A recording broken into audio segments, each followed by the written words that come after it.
భగవంతుడి పాదములు ఒక్కసారి తలకి తగిలాయా, ధ్యానమునందు నువ్వు ఈశ్వరుణ్ణి ఇక్కడ పెట్టుకోగలిగావా, దర్శించగలిగావా, నీకు ఉన్న సమస్తమైనటువంటి కర్మ పాశములు తెగిపోతాయి.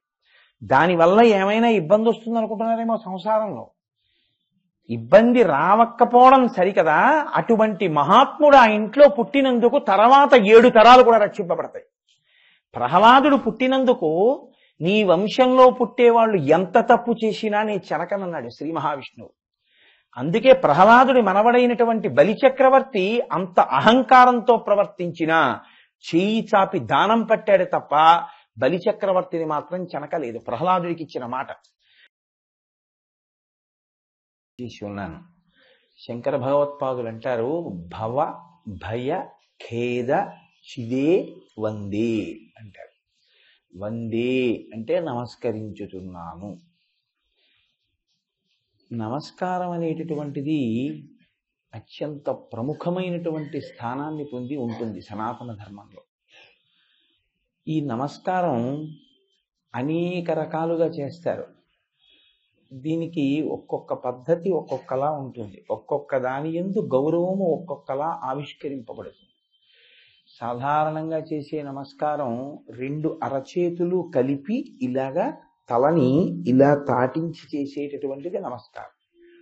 5 జ్ఞానేంద్రియాల్ని, 5 కర్మేంద్రియాల్ని, బుద్ధి స్థానాన్ని 11ంటిని నీ పాదముల దగ్గర విడిచిపెడుతున్నాను, న్యాసము చేస్తున్నాను అని.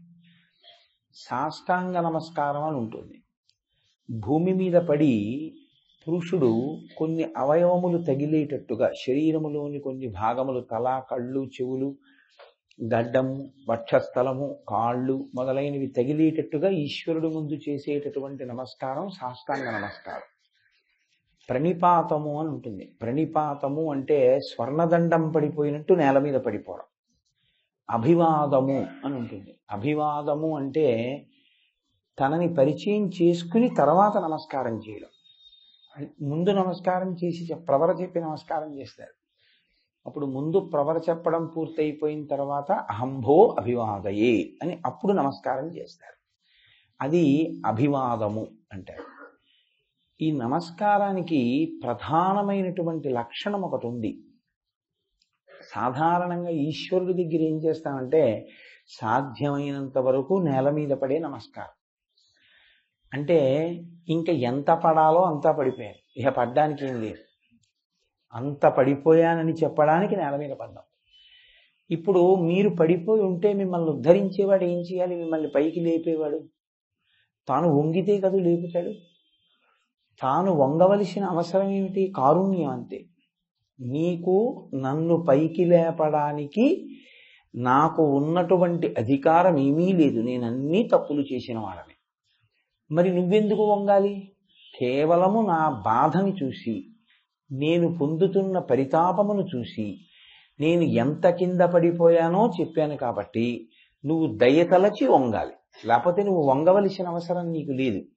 నీవు వంగి నన్ను పైకెత్తాలి. ఇది చెప్పడం నమస్కారము యొక్క ప్రయోజనం. కాబట్టి ఆ చిత్తశుద్ధితో చెయ్యాలి నమస్కారం అన్నది. అంతేకాని నమస్కారము ఒక్క చేత్తో కానీ చేస్తే కిందటి జన్మలో చేసుకున్నటువంటి పుణ్యము నశించిపోతుంది. నేను మీతో యథార్థం శాస్త్రవాక్కు చెప్తున్నాను. అందుకని ఒంటి చేత్తో నమస్కారం ఎప్పుడూ చేయకూడదు. పెద్దలకి నమస్కారం చేస్తే వారి పాదములు ఎన్నడూ ముట్టుకోకూడదు. ఎందుకు ముట్టుకోకూడదో తెలుసా అండి? సరే, అది సభాముఖంగా చెప్తే కొన్ని ఇబ్బందులు ఉంటాయి. పెద్దలకి నమస్కారం చేస్తే వారి పాదములను ఎన్నడూ స్పృశించకూడదు. స్పృశించకుండా పాదములకు ముందు భాగంలో నేలని మాత్రమే స్పృశించి నమస్కరించాలి తప్ప వారి పాదములను ముట్టుకుని నమస్కారం చేస్తే దానివల్ల అభ్యున్నతి కన్నా ఇబ్బందే 90% ఎక్కువ ఉంటుంది. అందుకని మనం నమస్కారం చేసి ప్రయోజనాన్ని పొందాలి అని కోరుకుంటే పెద్దల దగ్గర నమస్కారం చేసేటప్పుడు వారి పాదములను స్పృశించకుండా ఉండడమే ఉత్తమమైనటువంటి పద్ధతి. కనుక శంకరులు అంటున్నారు వందే అన్నారు. నేను నమస్కరించుచున్నాను. దీనికి శ్రీపతి పదారవిందే, నీ పాదములకు నమస్కరించుచున్నాను, పాదపద్మములకు నమస్కరించుచున్నాను. బాగుంది. ఎందుకు చేస్తున్నారట? నేను మీతో మనవి చేశానుగా, వందే అంటే కింద పడిపోయాను అంటే నా బాధ ఏదో ఉంది, నేను అయ్యా నన్ను ఈ కారణానికి నన్ను ఉద్ధరించండి అని చెప్పడానికి పడిపోయాను. ఏ కారణానికి పడిపోయావు? మా అబ్బాయి ఉద్యోగం ఇంకా బాగా వృద్ధిలోకి రావాలని కోరుకుని పడిపోయేదానికి అంత చిన్ని విషయాలకి షట్పది లాంటి శక్తివంతమైన స్తోత్రం అనవసరం. దానికంత పెద్ద స్తోత్రం కాదు. జిజ్ఞాసు అని మీతో నేను మొదటే మనవి చేశాను. భగవంతుని గురించి తెలుసుకోవాలనేటటువంటి కుతూహలము కలిగిన వారు చేయవలసిన ప్రార్థనగా జగద్గురువులైన శంకర భగవత్పాదులు ఈ స్తోత్రాన్ని నిర్మాణం చేశారు, రచన చేశారు. కాబట్టి ఇప్పుడు దేని కొరకు పడిపోయినట్టు అంటే మనకి తెలియదేమో, ఈశ్వరుడి దగ్గరికి వెళ్ళి అసలు నేల మీద పడి ఏం చెప్పాలో తెలియనటువంటి అవస్థలో మనం ఉంటామేమోనని శంకరాచార్యుల వారు మన పనుపును చెప్తున్నారు తప్ప ఆయన కాదు అలా పడిపోయిన వారు. ఆయన అలా అంటే మనం కూడా అలా అంటామని. అందుకని ఆయన మన పనుపున ఆయన పుచ్చుకున్నారు ఆ వకాల్త. మీరు చూడండి, ఎవరో కలెక్టర్ గారికి అప్లికేషన్ రాస్తారు, నాకు 2 ఎకరాల భూమి ఇప్పించండి, నేను చాలా పేదవాడిని. అలా రాసినవాడు నిజంగా వ్రాయడం వచ్చినవాడు కాడు, ఆయన నిరక్షర కుక్షి. ఆయన బదులు ఎవరో రాశారు, ఓ చదువు వచ్చిన ఆయన రాశాడు. నిశాని ఎవరు వేస్తారు? ఏమీ రానివాడు వేస్తాడు.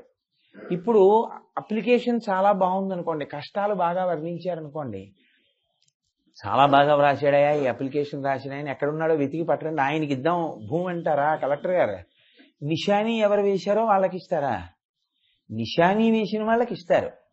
మనం నిశాని శంకరాచార్యుల వారు అప్లికేషన్ రాసిన వారు అనుకోవాలి, అంతేగాని అది శంకరాచార్యుల వారి కోసం అని అనుకోవడం. కాబట్టి మన కొరకు వారు రచన చేశారు తప్ప. కానీ వారు ఎంత వినయంగా మాట్లాడతారంటే తానే ప్రార్థన చేస్తున్నట్లు మాట్లాడతారు. అది శంకర భగవత్పాదుల యొక్క ఔదార్యం. గురువు అవసరమైతే మెట్లు కిందకి దిగుతాడు, అవసరమైతే గురువు తన అనుష్ఠానాన్ని తాను నిలబెట్టుకోవడానికి పైకెక్కి కూర్చుంటాడు.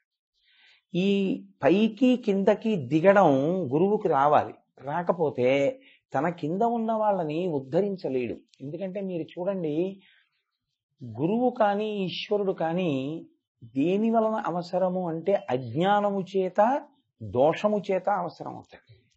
మీరు కొంచెం జాగ్రత్తగా గమనించండి. గురువు గారు అవసరం ఎప్పుడు వస్తుంది? మీరు అజ్ఞానంలో ఉంటే. మీరు జ్ఞానంలో ఉంటే గురువు గారు ఎందుకండి? ఈశ్వరుడు అవసరం ఎప్పుడు వస్తుంది? మీరు దోషాలు చేసి ఉన్నాను అని తెలుసుకుంటే మీరు క్షమించమని అడగడానికి ఈశ్వరుడు కావాలి.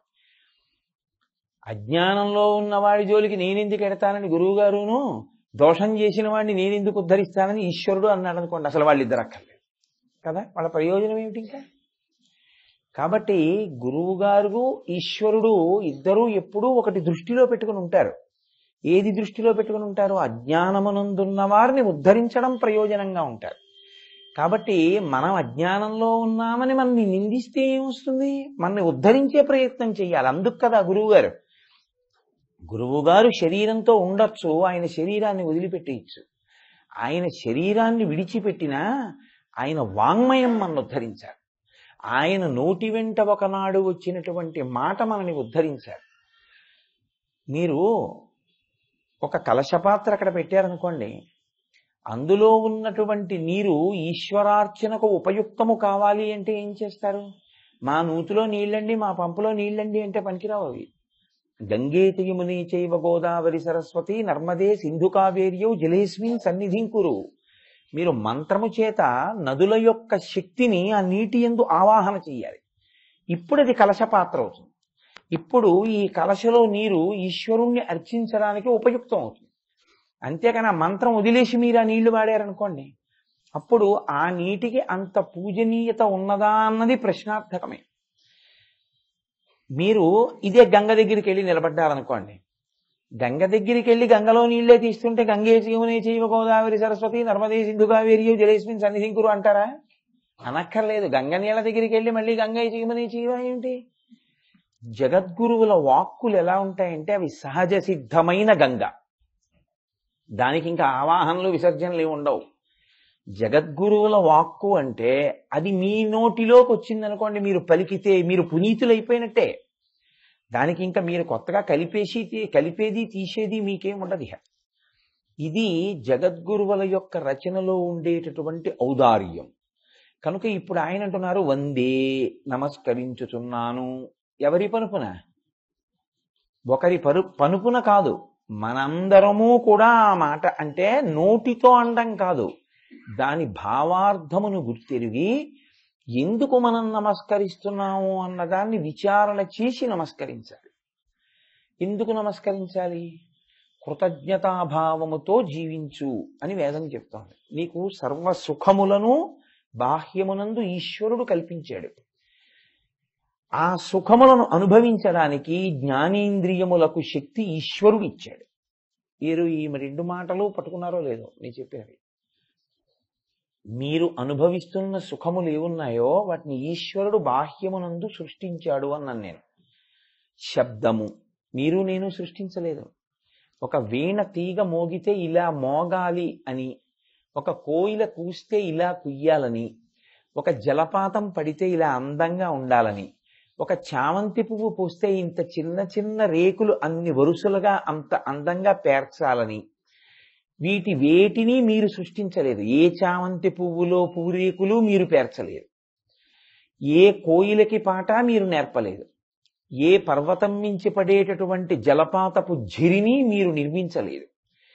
బాహ్యంలో ఇవన్నీ ఈశ్వరుడు సృష్టించినవి. ఒక యాపిల్ పండుకి అంత అందమైన రంగుని, అంత గొప్ప మాధుర్యాన్ని ఈశ్వరుడు సృష్టించాడు.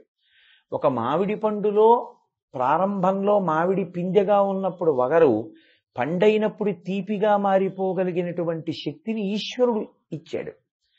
ఈ సుఖములు అని మీరేమంటున్నారో, కంటితో చూసేవి, చెవితో వినేవి, చర్మంతో ముట్టుకునేవి, నాలుకతో రుచి చూసేవి, ముక్కుతో వాసన చూసేవి ఏ ఉన్నాయో ఇవన్నీ ఈశ్వరుడు నిర్మించినవి తప్ప మీరు నిర్మించినవి ఏమీ లేవు. అంతవరకు అంగీకరిస్తారు కదా. బాహ్యమునందు ఇవన్నీ ఈశ్వర నిర్మాణములు.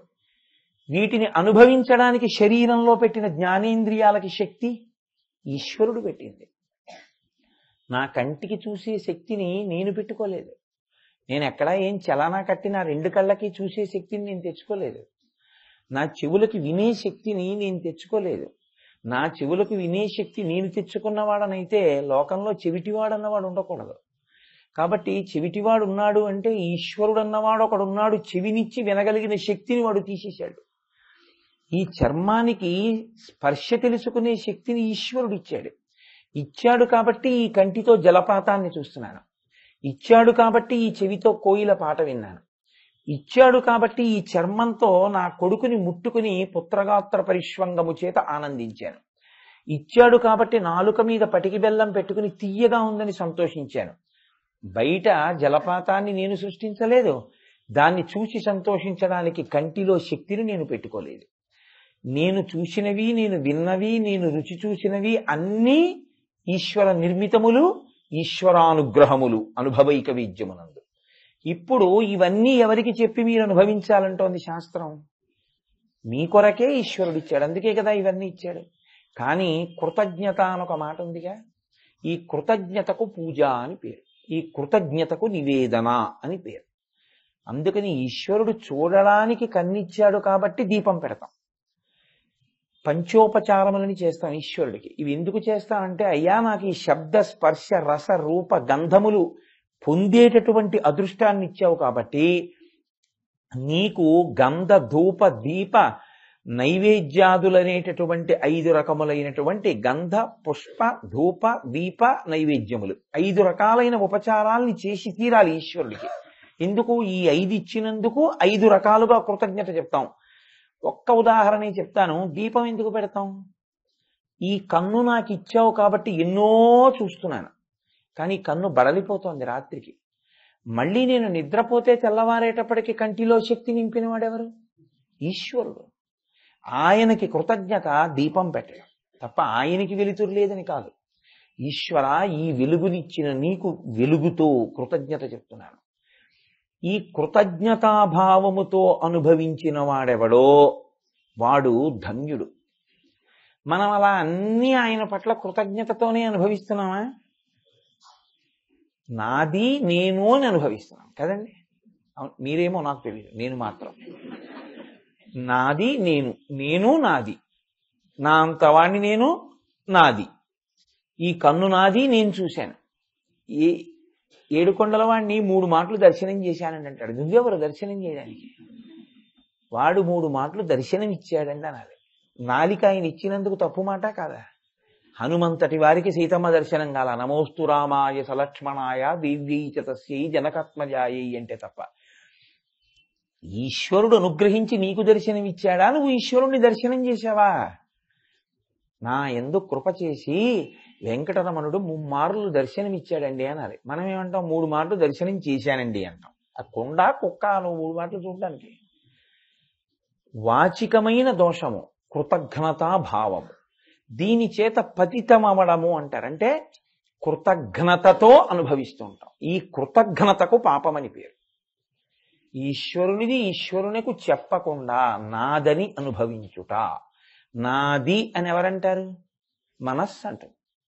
మనః అంటే నాది నాది అండం. దీన్ని తిరగేయండి.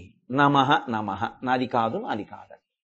ఓం కేశవాయ నమః, ఓం నారాయణాయ నమః, ఓం నిధనపతయే నమః, ఓం నిధనపతాంతికాయ నమః, ఓం శర్వాయ నమః, ఓం శారదాయై నమః.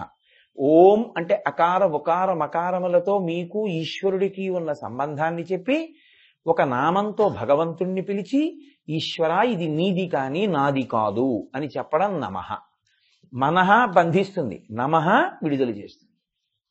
తాడిలా తిప్పేస్తే బంధనం, తాడిలా తిప్పేస్తే విప్పడం. అంతే కదండి. మనః బంధనం, నమః విప్పడం. ఇప్పుడు మనః నమః చేయడం వందే నమస్కారం. ఎందుకని? నాది కానిది, నా అంత నేను అనుభవించలేనిది నీవు సృష్టించి నా చేత అనుభవింపచేసి నాకు సుఖమన్న భావన కల్పించావు. కానీ అది నీవిచ్చినదన్న భావన నా యందు లేదు. నాకు కొడుకు పుట్టాడంటాను, ఈశ్వరుడు నాకు కొడుకుని కృప చేశాడనలేను. నా కొడుకు ఇంజనీరింగ్ చదివాడంటాను, ఈశ్వరుడు నా కొడుకు ఇంజనీర్ అయ్యే అదృష్టాన్ని ఇచ్చాడనలేను. పైకి అక్కర్లేదు, లోపల కూడా ఆ భావన మెదలదు. ఈశ్వరుడు అంటాడు, నీకు వ్యక్తీకరణ శక్తి లేకపోవచ్చు, అంటే నువ్వు వాచికంగా చెప్పలేకపోవచ్చు, నీకు భావన ఉందా? నాకు చాలన్నాడు ఆయన. అందుకే లలితాష్టోత్తర శతనామావళిలో అమ్మవారికి ఓ నామం ఉంది, భావనామాత్ర సంతుష్టాయై నమః. నీకు ఆ భావన ఉంటే చాలా ఆవిడ సంతోషిస్తుంది. అమ్మా నేను నిద్రపోవడం ఏమిటమ్మా? యాదేవీ సర్వభూతేషు నిద్రారూపేణ సంస్థిత నమస్తస్యై నమస్తస్యై నమస్తస్యై నమో నమః. రాత్రి నేనా నిద్రపోయిన వాడిని. అమ్మా ఎంత చక్కటి నిద్ర పట్టించావమ్మా. మీరు వెంటనే ఎవరి దగ్గరికో వెళ్ళి లేపి ఏమండో అమ్మవారు రాత్రి మంచి నిద్ర ఇచ్చిందని చెప్పక్కర్లేదు. మీరు మనసులో అనుకుంటే చాలా ఆవిడ ఎంతో సంతోషిస్తుంది. భావన చాలు. నీ వాక్కు కూడా నాకొద్దురా, నువ్వెవరికి చెప్పద్దు. వాక్ అంటే నువ్వెవరితోనో చెప్పాలి. నువ్వు ఎవరితోనో చెప్తే వారు నిన్ను గేలి చేయొచ్చు ఒకవేళ. అందుకని నిన్ను వాక్కుతో చెప్పమని కూడా నేను అడగను. లోపల భావన చెయ్యి. భావన ఎవరు చెయ్యాలి?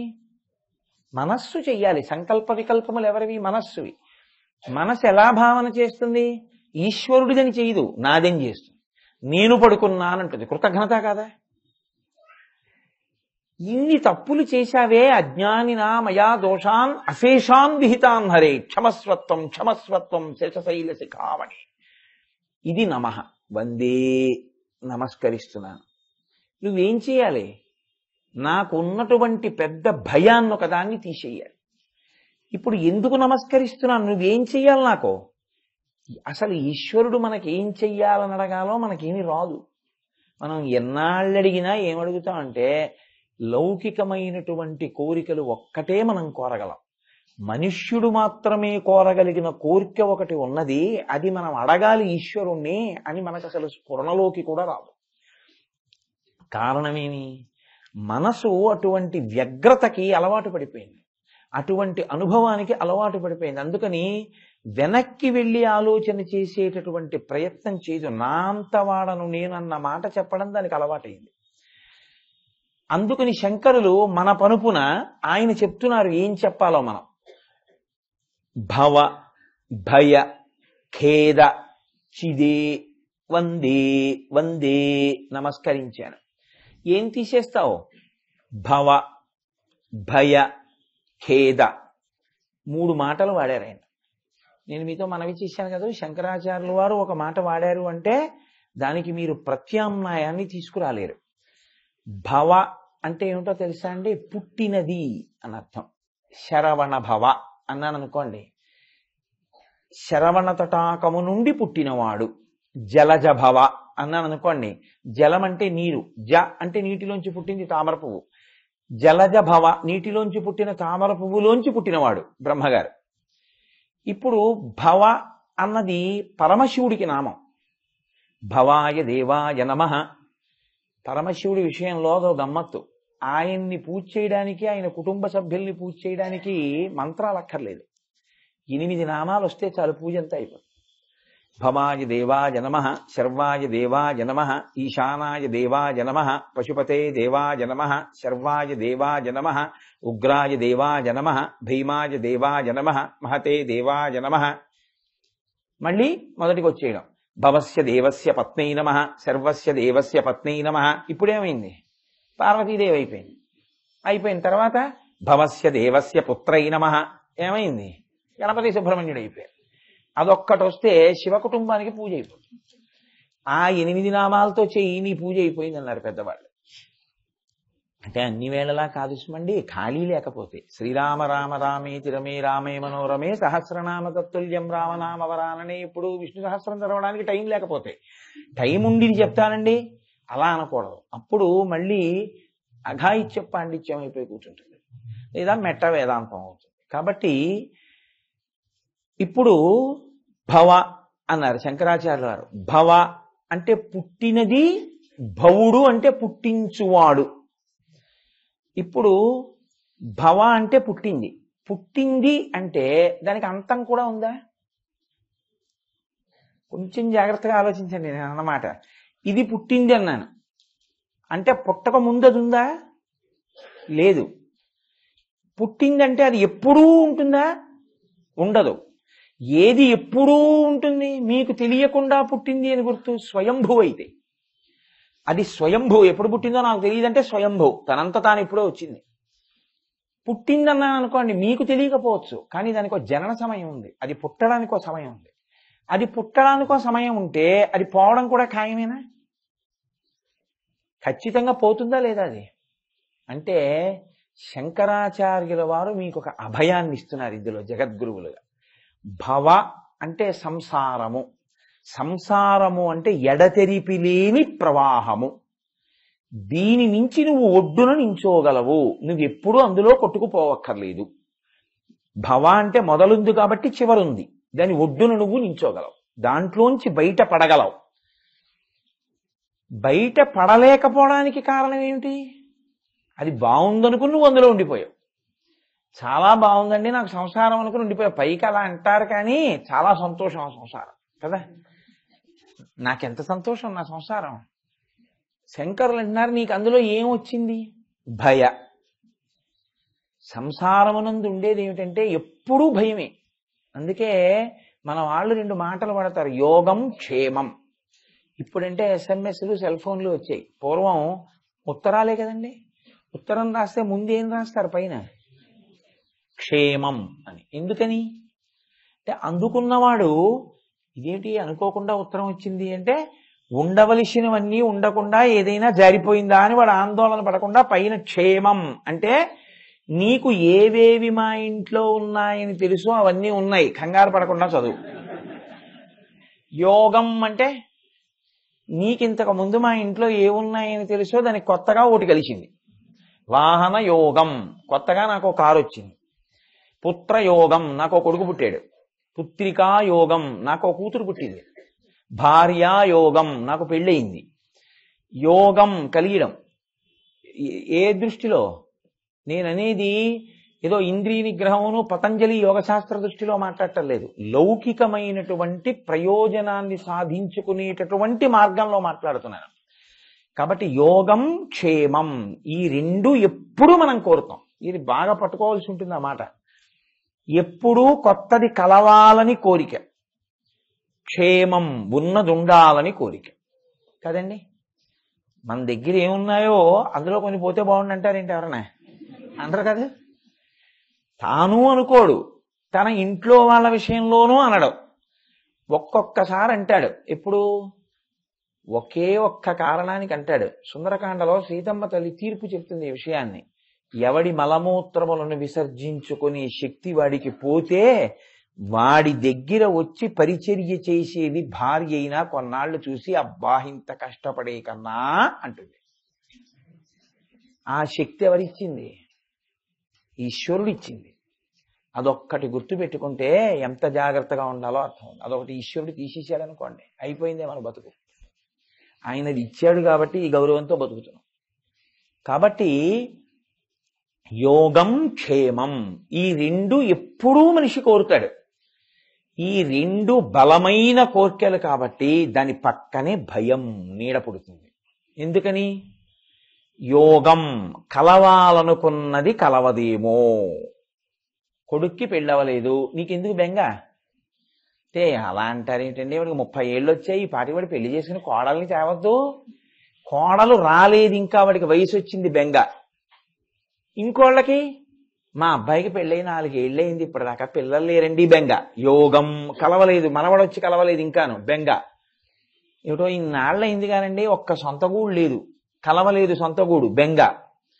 క్షేమం ఏమిటో ఈ మధ్య మా ఆవిడ్ని హాస్పిటల్కి తీసుకెళ్లాను, చిన్న ముక్కోటి తీసి బెడ్ రాసి పంపించారండి, భయంగా ఉంది, శ్రీశైలం వస్తానన్నానంటే.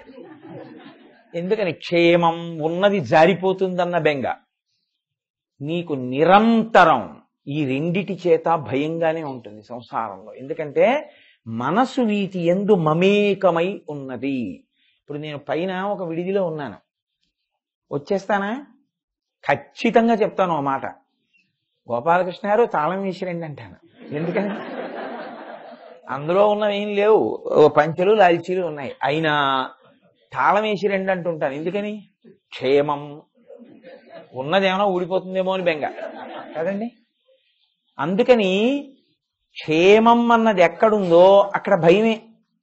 అమ్మో అది ఉంటుందో ఉండదో, అది ఉంటుందో ఊడిపోతుందో. అందులో విచిత్రం ఏంటో తెలుసా అండి, మమకారము ఎంత పెరిగితే అంత శంక పెరుగుతుంది. ప్రేమ చాలా ఎక్కువైపోయింది అనుకోండి ఒక వస్తువు మీద, ఆ వస్తువుకి ఏమైపోతుందో అన్న భయం ఎక్కువైపోతుంది. చాలా బెంగ, అమ్మో ఏమవుతుందో ఏమవుతుందో, 10 కాలాల పాటు అలా ఉండాలి, క్షేమంగా ఉండాలి అని. పిల్లాడు 2 మాటలు తుమ్మాడు అనుకోండి, ఎవరా తుమ్ముతున్నావు అంటుంది అమ్మ. అంటే బెంగ, వాడికి ఏమైనా అయిపోతుందేమో, వాడికి జలుబు వచ్చేస్తుందేమో, దాని మీద జ్వరం వచ్చేస్తుందేమో, వాడు పడుకుండిపోతాడేమో, వాడికి టెస్టులు చేయించాలేమో. ఎందుకంత పీడ ఆలోచన అంటే ఎంత ప్రేమో అంత భయం. శంకరులు ఈ తత్వాన్ని తీస్తున్నారు. నువ్వు అనుకుంటున్నావు సంతోషంగా ఉన్నాను అనుకుంటున్నావు, కానీ నువ్వు ఉన్న రొంపిలో ఉన్నది భయం ఒక్కటే. ప్రతి దానికి భయమే. పిల్ల మెడలో గొలిసేస్తాడు, నువ్వు అటు ఇటు వెళ్ళిపోకే, తీరా పెళ్లికి వెళ్ళిన తర్వాత అస్తమానం పిల్లవంకే చూసుకుంటుంటాడు. ఎందుకని? పిల్లని కూడా చూడడం కాదు, పిల్ల మెడవంకే చూస్తుంటాడు. గొలుసుపోతుందేమో. కొత్త చెప్పులు కొనుక్కుని రైలు ఎక్కినంత ప్రారంధం ఇంకోటి ఉంటుంది. అందున అప్పర్ బెర్త్ వచ్చింది అనుకోండి, వీడి చెప్పులు కింద పైన పడుకున్నాడు అనుకోండి, వాడికి ఎవరు రాత్రి వచ్చి తొడిగేసుకుంటారో అని. అందులో మిడిల్ బెర్త్ అయినో లోయర్ బెర్త్ అయినో బాగా షుగర్ ఉన్నవాడే అస్తమానం దిగి బాత్రూమ్కి వెళ్ళేవాడు దొరికాడు అనుకోండి, ఈ చెప్పులు వేసుకు వెళ్ళిపోతాడేమో అని భయం. చెప్పుల మీదే అంత ధ్యానం ఉంటే, అంత భయం ఉంటే, నిద్ర పట్టకపోతే దేనికి ధైర్యంగా ఏమవుతుందండి అని ఎవడంటాడండి? పిల్లాడికి ఒంట్లో ఉంటే ఉంటాడు, ఊడిపోతే ఊడిపోతాడు అంటాడేంటి? ఎవ్వడండవు, భయమే కదా. శంకరాచార్యుల వారు తెచ్చేటటువంటి ప్రతిపాదన వెనక ఉన్న గాంభీర్యాన్ని మీరు గుర్తుపట్టాలి. నీకు సంసారమునందు ఎప్పుడూ కోరేది ఏమిటంటే యోగము క్షేమము, ఈ రెండు. పోనీ ఇది ఎవరి మీదన్నా పెడతావా? సమర్థుడి మీద, ఈశ్వరుడి మీద పెడతావా? అనన్యాశ్చింతయంతో మాం ఏ జనా పర్యుపాసతే తేషాం నిత్యాభియుక్తానాం యోగక్షేమం వహామ్యహం అన్నాడు. ఎప్పుడూ నన్నే స్మరించేవాడెవడో వాడి యోగక్షేమములు నేను చూస్తానన్నాడు. స్మరిస్తావా? అది ఉంటే ఇంక స్తోత్రం ఎందుకు కదా. కాబట్టి ఇప్పుడు నీకేముంటుందని గుర్తు?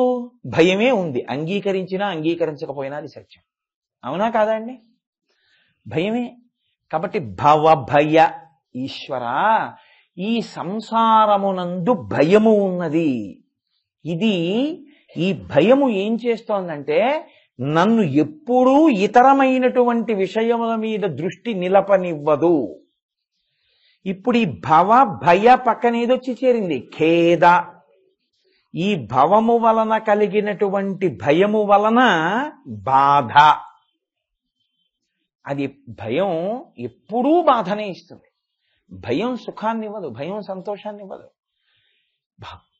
అలా వెడుతుంటేనండి త్రాచుపాము వెళ్ళినట్టు అనిపించింది. ఎంత సంతోషపడ్డానంటారా ఎవడైనా?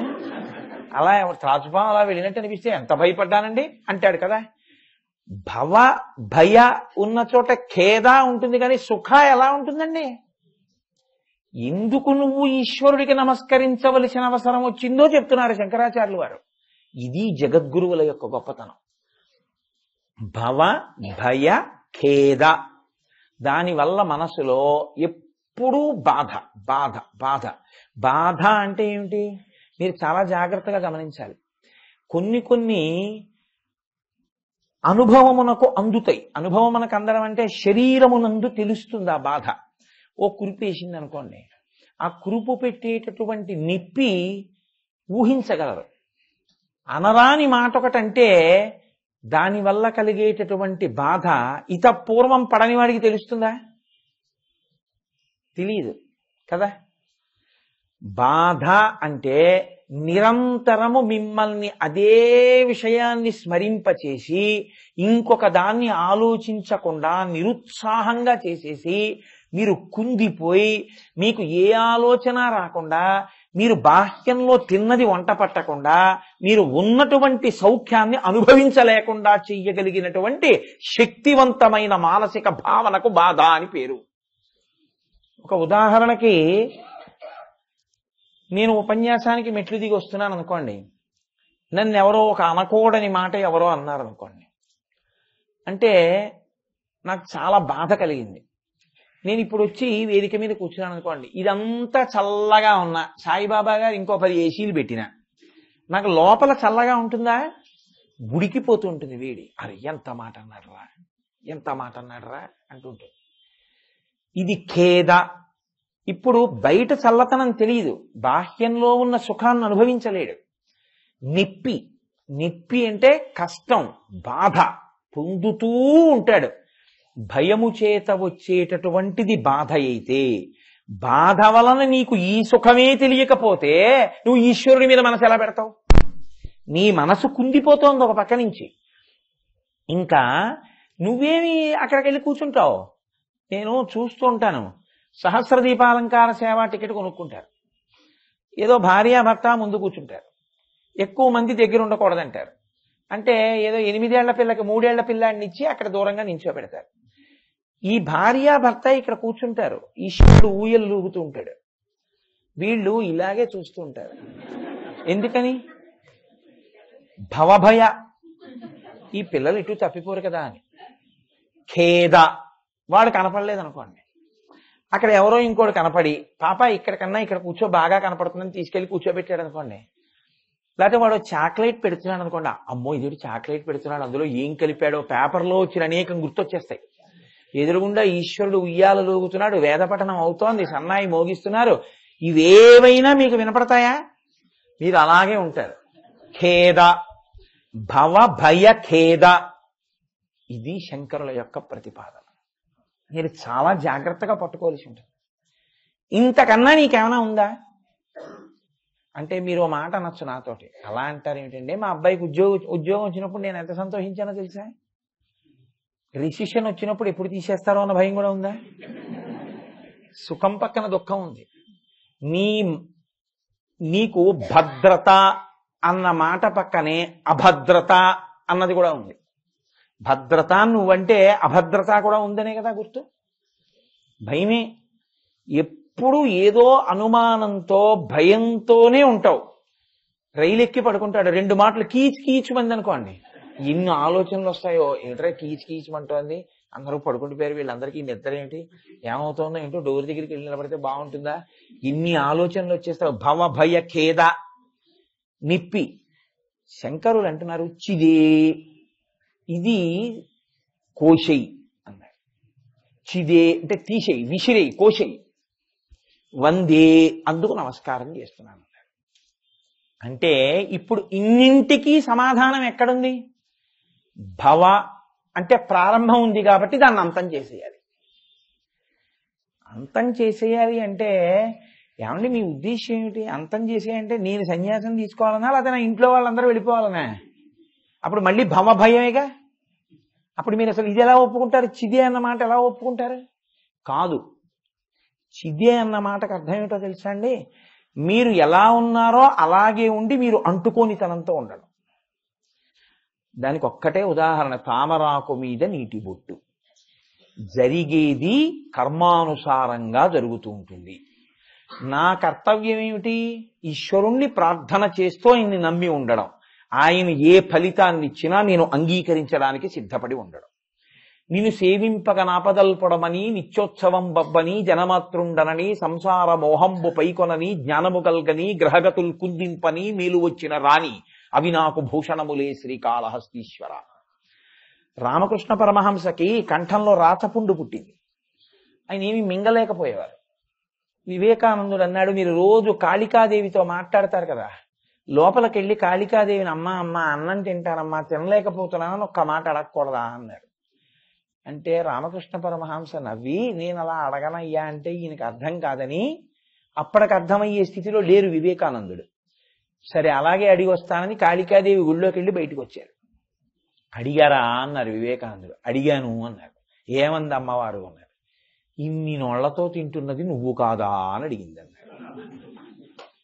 ఇందులో ఉన్న ఆత్మయే అన్నిటి యందు ఉంది. ఇక్కడ తినకపోతే అక్కడ తింటోంది ఆత్మ. కాబట్టి ఇప్పుడు ఇది తినాలనేం కోరిక లేదు, ఇది నేను కాదుగా, ఇందులో ఉన్నది నేను అన్న భావనతో నిలబడిపోయారు.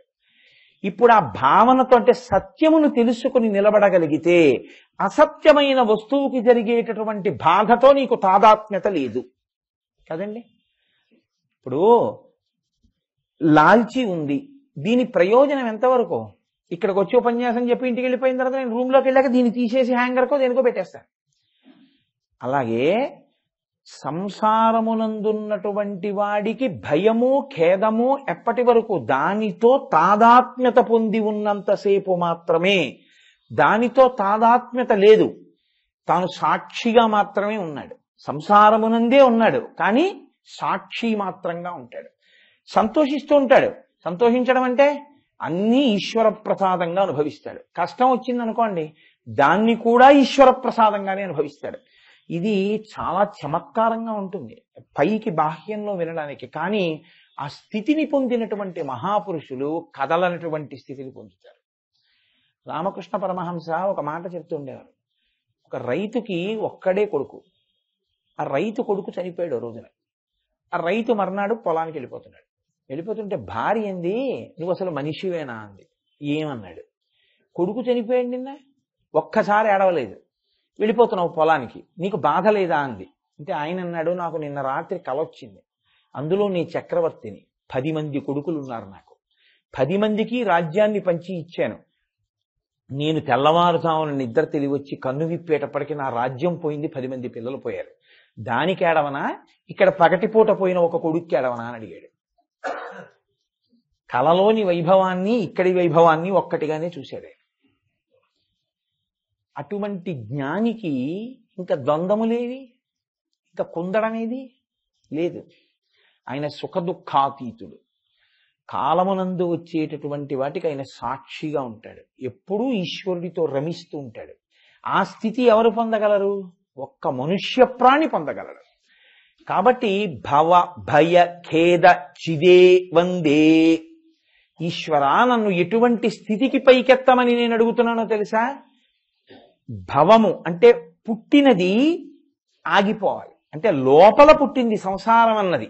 ఇదే శంకరాచార్యులు వారు భజగోవిందంలో ఒక అద్భుతమైన ప్రశ్న వేశారు.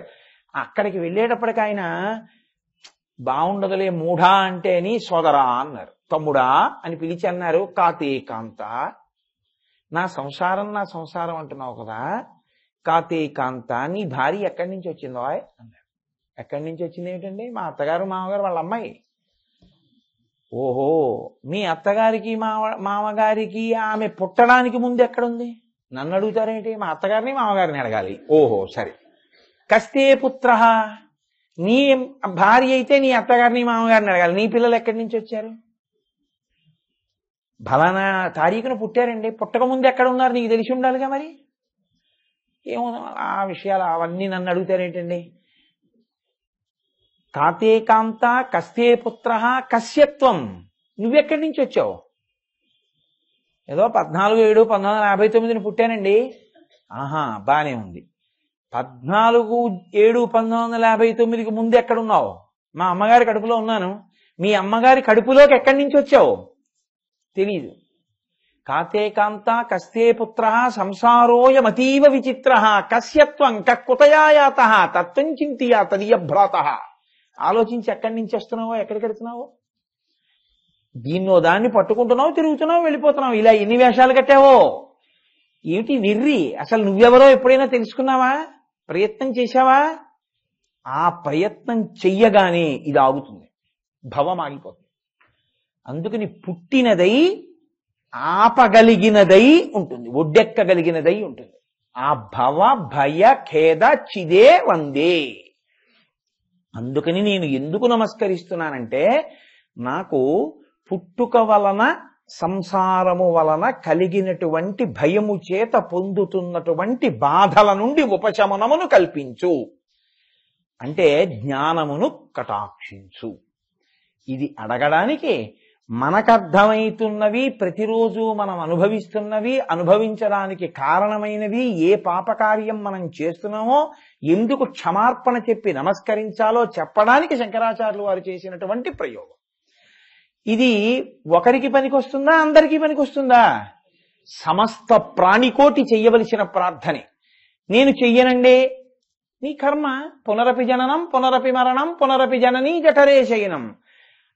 ఎక్కక్కర్లేదు అనుకుంటున్నావా? ఒడ్డు నీ ఇష్టం, హాయిగా దిగది బాగుంటే అలాగే ఉండు, గొడవే ఉంది. లేదు, ఈ జన్మకి ఒక సార్థకత పొందాలనుకుంటున్నావా? షట్పది చదివి తీరవలసిందే ప్రతివాడు. కాబట్టి భవ భయ ఖేద చిదే వందే. దీనికి ఆయన ఎవరిని ప్రార్థిస్తున్నారు? శ్రీపతి పదారవిందే. ఆయన పాదములు పట్టుకుంటే అలా అవుతుందా అండి? అవుతుంది. ఉపనిషత్తు నిరూపణం చేసింది ఒక చోట. ఎందుకంటే భాగవతం జ్ఞానకాండకి వ్యాఖ్యానం, ఉపనిషత్ వ్యాఖ్యానం. శ్రీకృష్ణావతార ఘట్టము అని ఒకటి ఉంది. అది చూడ్డానికి చాలా ఏమిటి అలా ఉంటుందా అన్నట్టు ఉంటుంది. అష్టమ గర్భంలో దేవకి వసుదేవులకు పుట్టేటటువంటి పిల్లవాడు ఖచ్చితంగా కంసుడి మరణానికి కారణమై తీరుతాడు అని నారదుడు చెప్పాడు. పైగా తుష్టయగు భగిని మెచ్చగ నిష్ఠుడవై రథము నడిపెదెరుగవు మీదన్ శిష్టయగు ఈతలోదరి అష్టమ గర్భంబు నిన్ను హరించుసుమి అని శరీరం అనేది. ఈ పిల్ల 8వ కడుపున పుట్టేవాడిని నిన్ను చంపేస్తాడండి.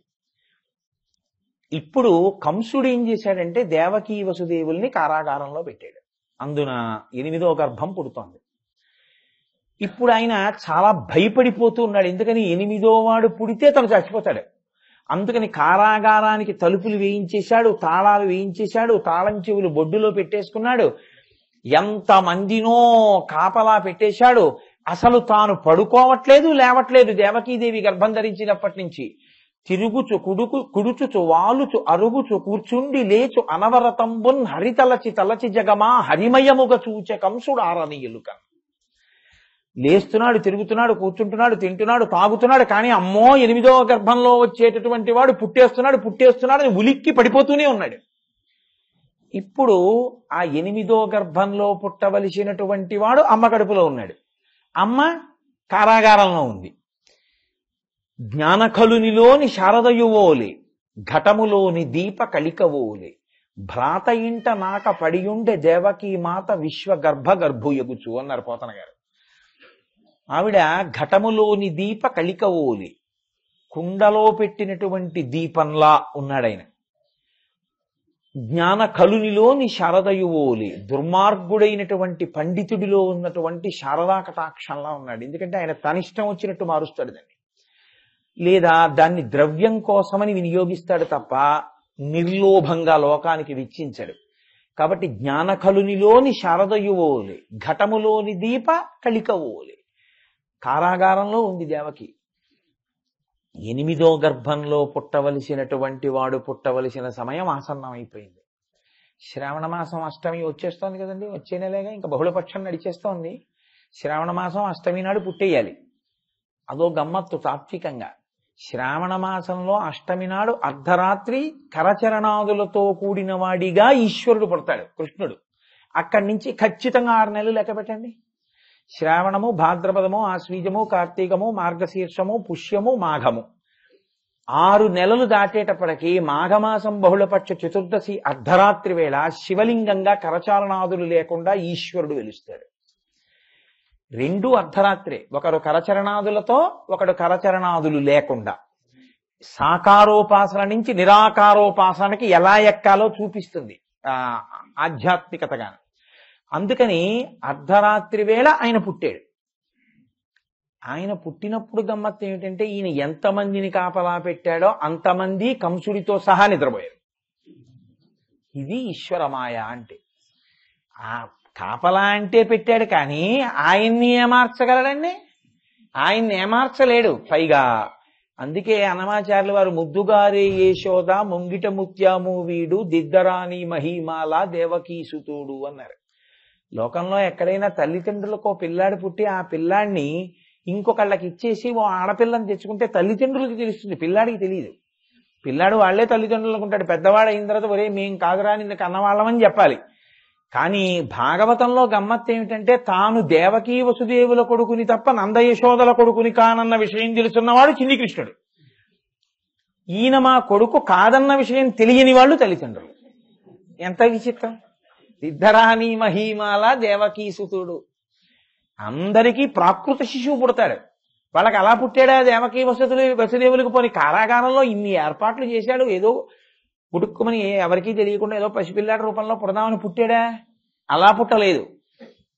ఒక్క కృష్ణావతారంలో సాక్షాత్ శ్రీమన్నారాయణుడిగా ఆవిర్భవించాడు కారాగారంలో.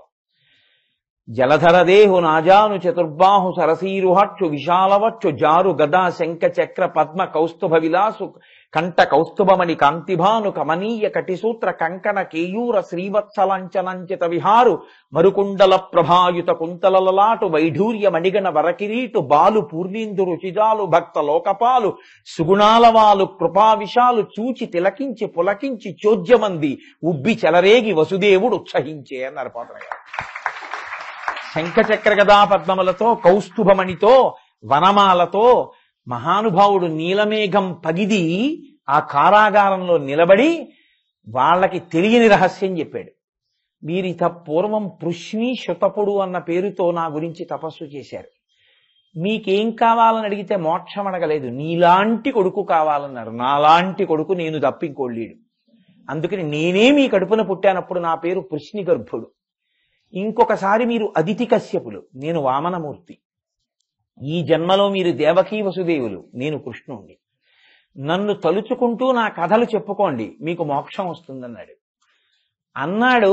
తాను ప్రాకృత శిశువు అయిపోయాడు. తల్లిదండ్రులిద్దరికీ మాయ కప్పేశాడు. ఇప్పుడు వసుదేవుడు ఏం చేశాడు కృష్ణావతారంలో? ఆ పిల్లవాడి యొక్క ఆదేశం తండ్రికి అర్థమైంది. ఆ పిల్లవాడిని తీసుకుని తల మీద పెట్టుకున్నాడు. ఎలా పెడతాడండి? తలుపులు వేసేశారుగా, గొలుసులు వేసేశారుగా, తాళాలు వేసేశారుగా, ఎలా పెడతాడు బయటికి? గొలుసులు ఊడిపోయాయి, తాళాలు ఊడిపోయాయి, తలుపులు తెరుచుకున్నాయి. ఇలా అన్నాను అనుకోండి నేను, అబ్బాయి ఇలాగే చెప్తారండి పురాణాలని కదా. ఆయన బయటికి వెళ్ళిపోయాడు. వర్షం పడుతోంది. ఆదిశేషుడు పడగల పట్టాడు. ఇప్పుడు నందవ్రజానికి వెళ్ళాలి. ఆయన యమున దాకా వెళ్ళాడు. యమున మంచి ప్రవాహంతో ఉంది. ఆయన ఏం అడగలేదు నాకు దారి ఇవ్వమని. ఆయన అలా నించున్నాడు.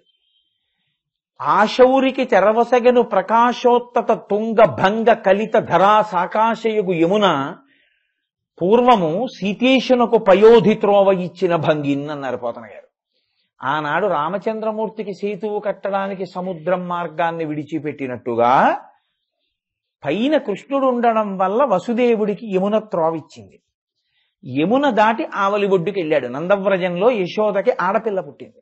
నారాయణుడు ఇక్కడ పుట్టితే ఆయనకి తోడ పుట్టినది నారాయణి అక్కడ పుట్టింది. నారాయణుణ్ణి అక్కడ పెట్టాడు. ఆవిడికి తెలియదా నాకు ఆడపిల్ల పుట్టిందని? తెలియదు, నిద్రపోయింది. అదేమిటంటే అది ఆయన మాయ. అక్కడ పెట్టాడు, ఆడపిల్లని తీసుకున్నాడు, ఇప్పుడు మళ్ళీ ఆడపిల్లని తల మీద పెట్టుకున్నాడు. త్రావి ఇచ్చిందా లేదా యమున? ఇచ్చేసింది మళ్ళీ. అదే మీకు నేను పొద్దున్న మనవి చేసింది, నారాయణ నారాయణీ తత్వం అని. మళ్ళీ త్రావిచ్చింది, లోపలికి వచ్చాడు. అంతఃపురంలోకి వెళ్ళాడు, కారాగారంలోకి వెళ్ళిపోయాడు. ఇప్పుడు తలుపులు వేసుకుపోయాయి, గొలుసులు పడిపోయాయి, తాళాలు పడిపోయాయి. ఆడపిల్లని అక్కడ పెట్టేశాడు, తాను ఇక్కడ కూర్చున్నాడు. కంసుడు వసుదేవుడి కాళ్ళకి చేతులకి సంకెళ్ళు వేశాడు. అన్ని తాళాలు పడిపోయాయి, గొలుసులు పడిపోయాయి, తలుపులు పడిపోయాయి, కానీ సంకెళ్ళు మాత్రం వసుదేవుడికి తగులుకోలేదు. ఎందుకని? స్నానము చేయక రామిని ఆనంద రసాబ్ది మగ్నుండై విప్రులకును ధేనువులను 10,000 మానసికముగా ధారబోసే మరి ఇచ్చుటకున్. కొడుకు పుట్టాడన్న సంతోషంలో స్నానం కూడా చేయడానికి వీలు లేనివాడు, సంకెళ్ళు వేసి ఉన్నవాడు మానసికంగా 10,000 గోవుల్ని విప్రులకి ఇచ్చాడు వసుదేవుడు. అటువంటి వాణ్ణి ఇన్ని మూసుకుపోతే మరి సంకెళ్ళు పట్టుకోవద్దండి చేతులకి కాళ్ళకి, అవి పట్టుకోలేదు. కానీ ఆయన ఏం చేశాడు? పదముల సంఖ్యలు నిడుకొని మదితరచుతుడు ముందరబోలెన్ కుదురుకొన రీతి దేహము కదిలించుచునూరకొండే గురువరతంబున్. ఆయన తానే తగిలించుకున్నాడు ఆ సంఖ్యళ్ళు, అవి తగులుకోలేదు. తగిలించుకుని భయపడుతున్నవాడిలా నటిస్తూ కూర్చున్నాడు, భయం వేయలేదు.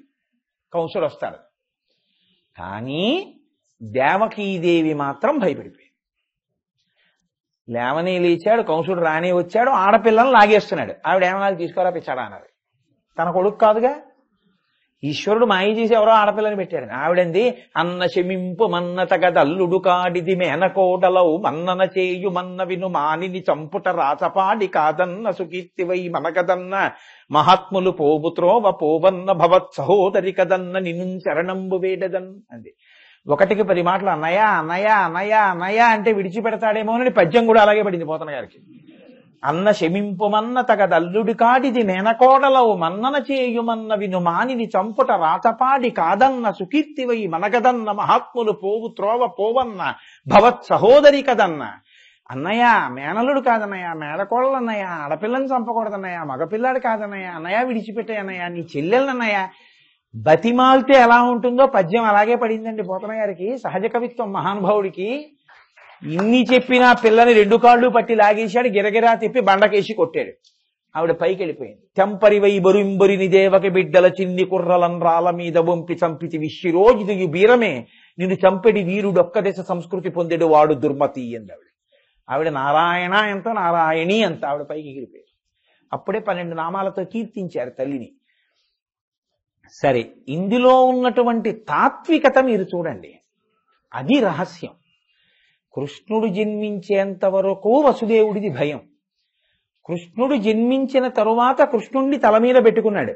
అంటే ఒక్కసారి భగవంతుణ్ణి మీరు ఈ లోపలికి తెచ్చి పెట్టుకోగలిగితే ఏమైంది?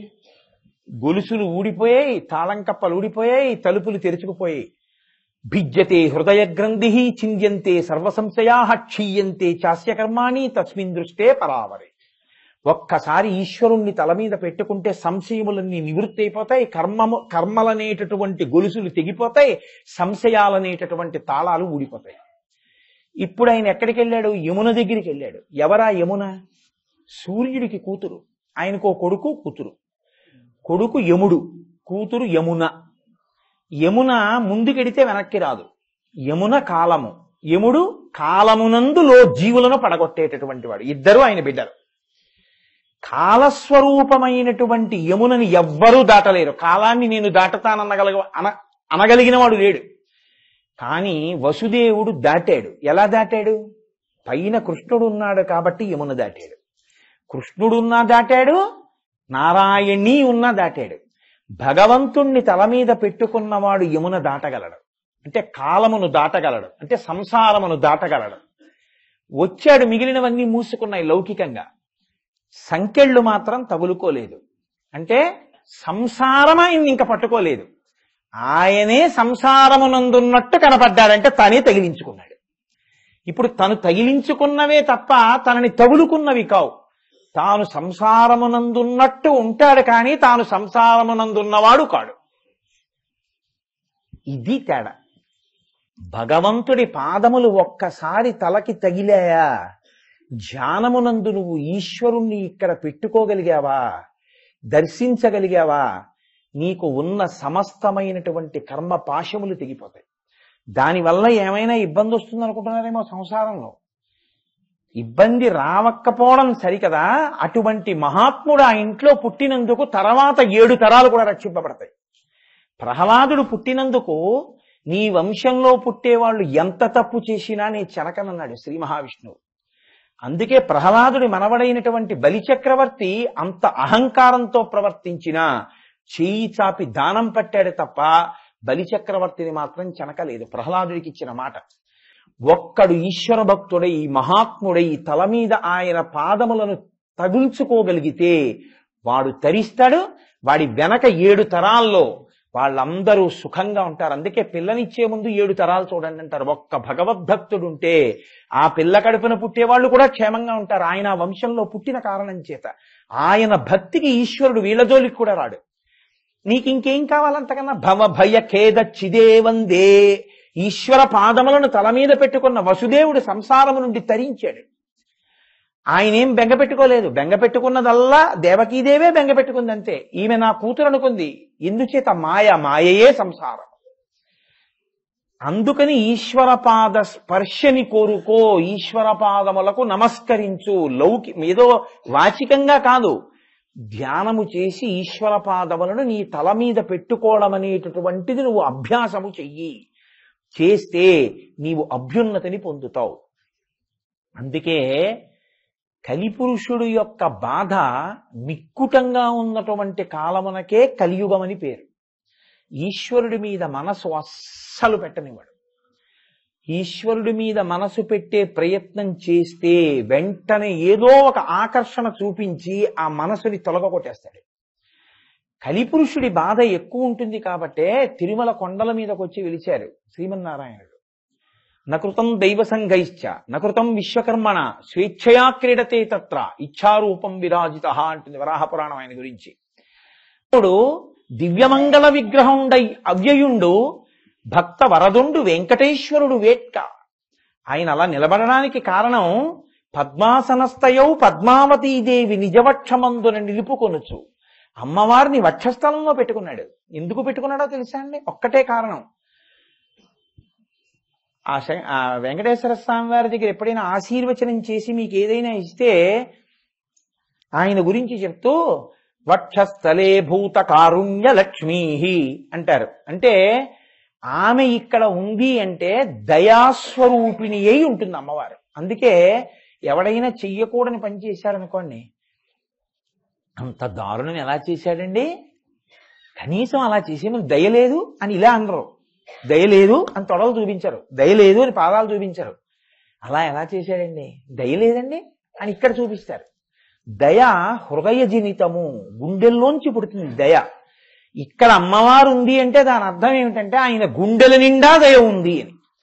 ఈశానాం జగతోస్య వెంకటపతేర్ విష్ణోః పరాం ప్రేయసీం తద్వక్షస్థల నిత్యవాస రసికాం తక్షాంతి సంవర్ధినీం పద్మాలంకృత పాణి పల్లవయుగాం పద్మాసనస్తాం శ్రియం వాత్సల్యాది గుణోజ్వలాం భగవతీం వందే జగన్మాతరం.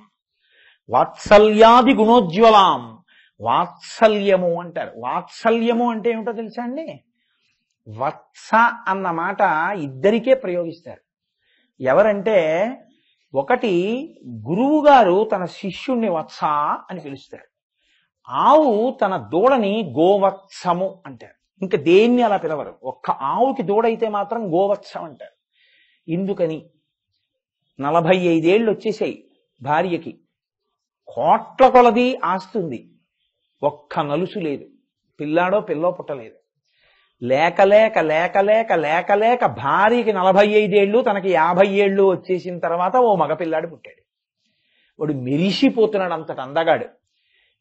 లేక లేక లేక లేక 45 సంవత్సరాలకి కొడుకు పుట్టాడన్న ఆనందంతో తల్లి ఆ కొడుకు ఒంటికి ఉన్నటువంటి మావిని నాలుకతో నాకి శుభ్రం చేస్తుందా? చెయ్యదు. సమస్త సృష్టిలో తన కడుపులోంచి పుట్టినటువంటి దూడ ఒంటికి ఉన్న మావిని తన నాలుక చేత నాకి శుభ్రం చెయ్యగలిగిన ఏకైక మాతృమూర్తి గోవు. గోవుకు పుట్టిన దూడ గోవత్సము. శిష్యుడు ఎన్ని తప్పులు చేసినా గురువుగారు తన అనుష్ఠాన బలంతో ఆయన పాపాలని తను నాకేస్తాడు, తీసేస్తాడు. ఈశ్వరుణ్ణి ప్రార్థన చేసి తీసి శిష్యుణ్ణి రక్షిస్తాడు.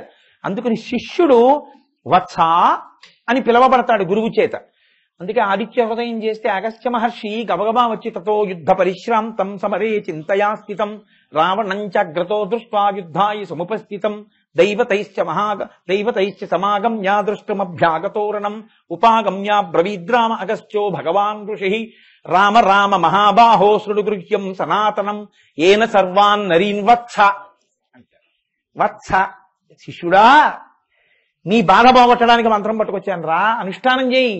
అందుకని ఏన సర్వా నరీన్వత్స సమరే విజీష్యసి. అగస్త్య మహర్షి వచ్చి రాముణ్ణి పిలిస్తే వత్స అని పిలుస్తారు. గురువుగారు శిష్యుణ్ణి పిలుస్తారు.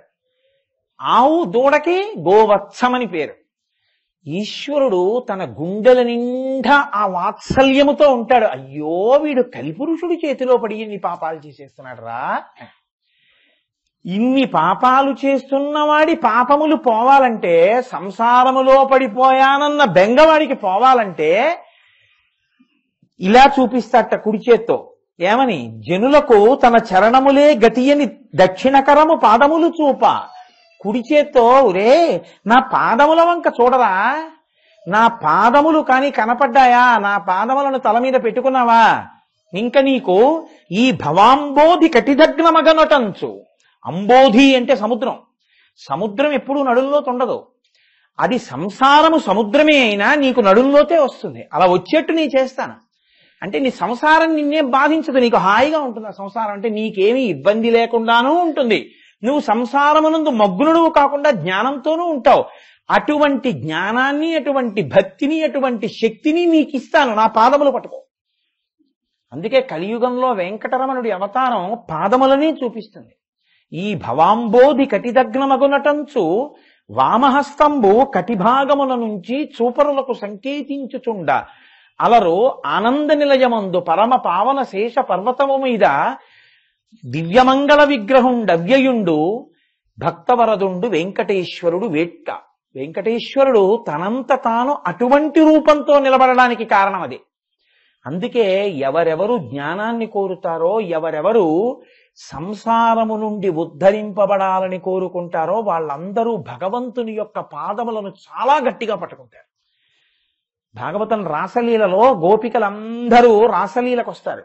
అది తెలిసి తెలియని తనంతో ఏమంటారంటే, రాసలీల అంటే ఏదో చెయ్యకూడని పని అనుకుంటారు. రాసలీల అంటే అది భగవంతునితో కలిసి మోదం అనుభవించడం, అంటే మోక్షానందము. దానికి వాళ్ళేం ఒళ్ళు కొవ్వెక్కి కామంతో వచ్చిన వాళ్ళు కారు. అందుకే గోపికలు కృష్ణ భగవానుడి కాళ్ళు పట్టుకుని అన్నారు, నీ చరణ సేవకులకు సంసార భయము మాన్పి శ్రీకరంపు పట్టు కలిగి కామదాయి అయిన నీ కర సరోజమ్ము మా మస్తకములను నిచి మనుపుమీష అన్నారు వాళ్ళు. అంతేగాని మాకు కామసుఖమీ అనలేదు వాళ్ళు.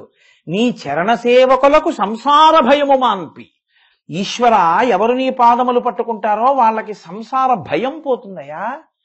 అందుకని మేము కోరుకున్నటువంటి సంసార భయం పోవడం అనేటటువంటి కోరిక తీర్చగలిగిన నీ చేతిని మా తలల మీద పెట్టవా కృష్ణ అని అడిగారు వాళ్ళు రాసలీలలో. అంతే తప్ప వాళ్ళేమీ తప్పుడు పని కోసం వచ్చినవో తెలిసి తెలియకుండా రాసలీలని వంకపెట్టి మాట్లాడకూడదు. వాళ్ళు ఒక మాట అడిగారు, నిజంగా వాళ్ళు సంసార సుఖాల కోసం అక్కడికి వచ్చిన వాళ్ళు కారు. ఆ రాసలీలలో కృష్ణుడిని ఉద్దేశించి వాళ్ళు ఒక చోట అంటారు, సిరికి నుదార చిహ్నములు చేయు భవచ్చరణారవిందముల్ సరసిజి నేత్ర మా తపము సంపద చేరితి మెట్టకేలకున్ మా మగల మాటల నొల్లము. సరసిజ నేత్ర మా మగల మాటల నొల్లము పద్మగంధముల్ మరగిన తేటులితర కుసుమమ్ముల చెంతకు పోవనేర్చునే అని అడుగుతారు వాళ్ళు. కృష్ణ, మేము ఇన్నాళ్లకి సిరికి నుదార చిహ్నముల చేయు భవచ్చరణారవిందముల్ సరసిజ నేత్ర మా తపము సంపద చేరితి మెట్టకేలకున్. ఇన్ని జన్మలు సంసారంలో పడి కొట్టుకుని కొట్టుకుని కొట్టుకుని కొట్టుకుని ఈ జన్మలో నీ పాదాల దగ్గరికి వచ్చి పడ్డాం. మా మగల మాటల నొల్లము, మా భర్తల మాట వినం మేము అన్నారు. మా భర్తల మాట వినమంటే ఏమిటో తెలుసా అండి? భర్తకి నాథుడు అని పేరు. భర్త అంటే భరించువాడు, ఆయనని చేరవలసి ఉంటుంది. పతి సతి అంటే సతి ఆయనను చేరుతుంది, ఆయనతో ఉంటుంది, ఆయనతో భోగింపబడుతుంది, ఆయన ఎందే మనసు పెడుతుంది. అందుని పతి సతి అంటారు. పతిం విశ్వస్యాత్మేశ్వరగం శాశ్వతగం శివమచ్యుతం. పతిం విశ్వస్యాత్మేశ్వరగం, సమస్త విశ్వమునకు పతి ఎవడు? ఈశ్వరుడు. ఆయన్ని చేరడానికి వెళ్ళాలి మనందరం. ఆధ్యాత్మ విద్యలో పురుషుడు స్త్రీ ఉండరు, అందరూ సతులే. మనందరికీ పతి ఆయన ఒక్కడే. పతిం విశ్వస్యాత్మేశ్వరగం, ఆయనే పతి. కానీ లౌకికంగా మనం ఏమంటున్నాం? ఈయన నా పతి అంటున్నాం. అది ఎక్కడ? సంసారమునందు మునుక వేయడానికి పనికొస్తోంది. కానీ ఇద్దరు చెయ్యి పట్టుకుని మన ఇద్దరం ఈశ్వరుణ్ణి చేరవలసిన వాళ్ళమే అని వెళ్ళడానికి పనికొస్తోందా? పనికి రానప్పుడు అసలు భర్త ఆయనైతే ఈయన భర్త అని లౌకికమైన సుఖాన్ని అనుభవించడం వ్యభిచారం కాలా? అది జారత్వం అంటే. జారత్వం మన యందుంది, కృష్ణుని యందు లేదు. జారలీల జాగ్రత్తగా విచారణ చేయవలసి ఉంటుంది. మీరు అసలు పొందవలసిన భర్త ఆయన, ఆయన్ని పొందడానికి ఉపకరణం ఈ భర్త. అది మానేసి లౌకిక భోగములలో ఇద్దరు మునిగితే ఈయన నా పతి అనడం, అసలు పతిని విడిచిపెట్టి ఈ పతితో కులకడం కాలా? అప్పుడు ఇది దోషభూయిష్టమైన జీవనం కాలేదు? ఎవరిది దోషం? కాబట్టి మా పతుల మాటల నొల్లము. వాళ్ళు సంసారం మేము పతులం అంటారు. ఈశ్వరా మాకదొద్దు, నువ్వు మాకు పతివి. పతిం విశ్వస్యాత్మేశ్వరగం. మా పతుల మాటల నొల్లము. పద్మగంధముల్ మరగిన తేటులితర కుసుమమ్ము చెంతకు పోవనేర్చునే. ఒకసారి పద్మం మీద వాలి అందులో ఉండేటటువంటి తేనె తాగడానికి అలవాటు పడిపోయినటువంటి తుమ్మెద గడ్డిపూల మీదకి వాళ్తుందా వెళ్ళి? ఒక్కసారి మా పతి ఎవడో మాకు తెలిసిపోయిన తర్వాత ఇక మేము సంసారంలోకి ఎడతామా? మేము వెళ్ళాం. మాకు నీతోడిదే మోక్షం, నువ్వే మాకు ఈ మోక్షాన్ని ఇవ్వాలన్నాడు. అది రాసలీల అంటే. తప్ప రాసలీల అంటే కామ్య సుఖం గ్రామ్య సుఖం కోరుకున్నది అని అనుకోకూడదు. రాసలీల అద్భుతమైనటువంటి లీల. అది సమాధి అష్టాంగ యోగంలో. అందుకే రాసలీల అర్థమైతే వాడి జీవితం ధన్యమైపోతుంది.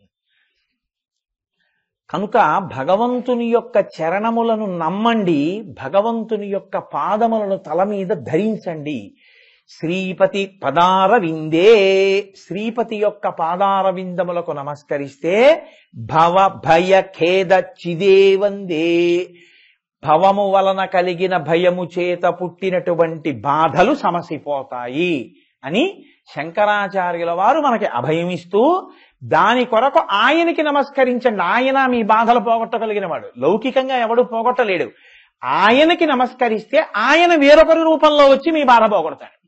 అందుకని ఆయనకి నమస్కరించు అని నమస్కార ప్రయోజనాన్ని సూచిస్తూ ఈ శ్లోకంలో మహానుభావుడు దివ్యధుని మకరందే పరిమళ పరిభోగ సచ్చిదానందే శ్రీపతి పదార విందే భవ భయ ఖేద చిదే వందే అని ఆ శ్లోకాన్ని అక్కడతో పూర్తి చేశారు. అమ్మయ్య గట్టున పడ్డాను. కాబట్టి ఇప్పుడు నాకు ఏదో చెప్పానని చెప్పడం అలవాటు లేదు నా జీవితంలో ఇప్పటి వరకు. చెప్పింది నేను తరించడానికి చెప్పుకోవాలి. వాళ్ళంత కష్టపడి వచ్చి కింద కూర్చుని ఇరుక్కుని కూర్చున్నందుకో వాళ్ళ ఏదో అర్థమైందన్న తృప్తితో వెళ్ళాలి. లేనినాడు ఏదో చెప్పడానికి వచ్చి ఏదో పూర్తి చేసి చెప్పి వెళ్ళడం కన్నా నేను 3 శ్లోకాలే చెప్పాను, మీరు మన్నించండి అని చెప్పి వెళ్ళిపోవడం మంచిదని నేను నమ్ముతాను. అందుకే అలా చెప్తాను తప్ప ఏదో సాగదీయాలని నా ప్రయత్నం కాదు. నన్ను సహృదయంతో అర్థం చేసుకోండి. ఒక్కసారి 3వ శ్లోకం అనండి, అప్పుడు దానికి వ్యాఖ్యానం చేస్తాను.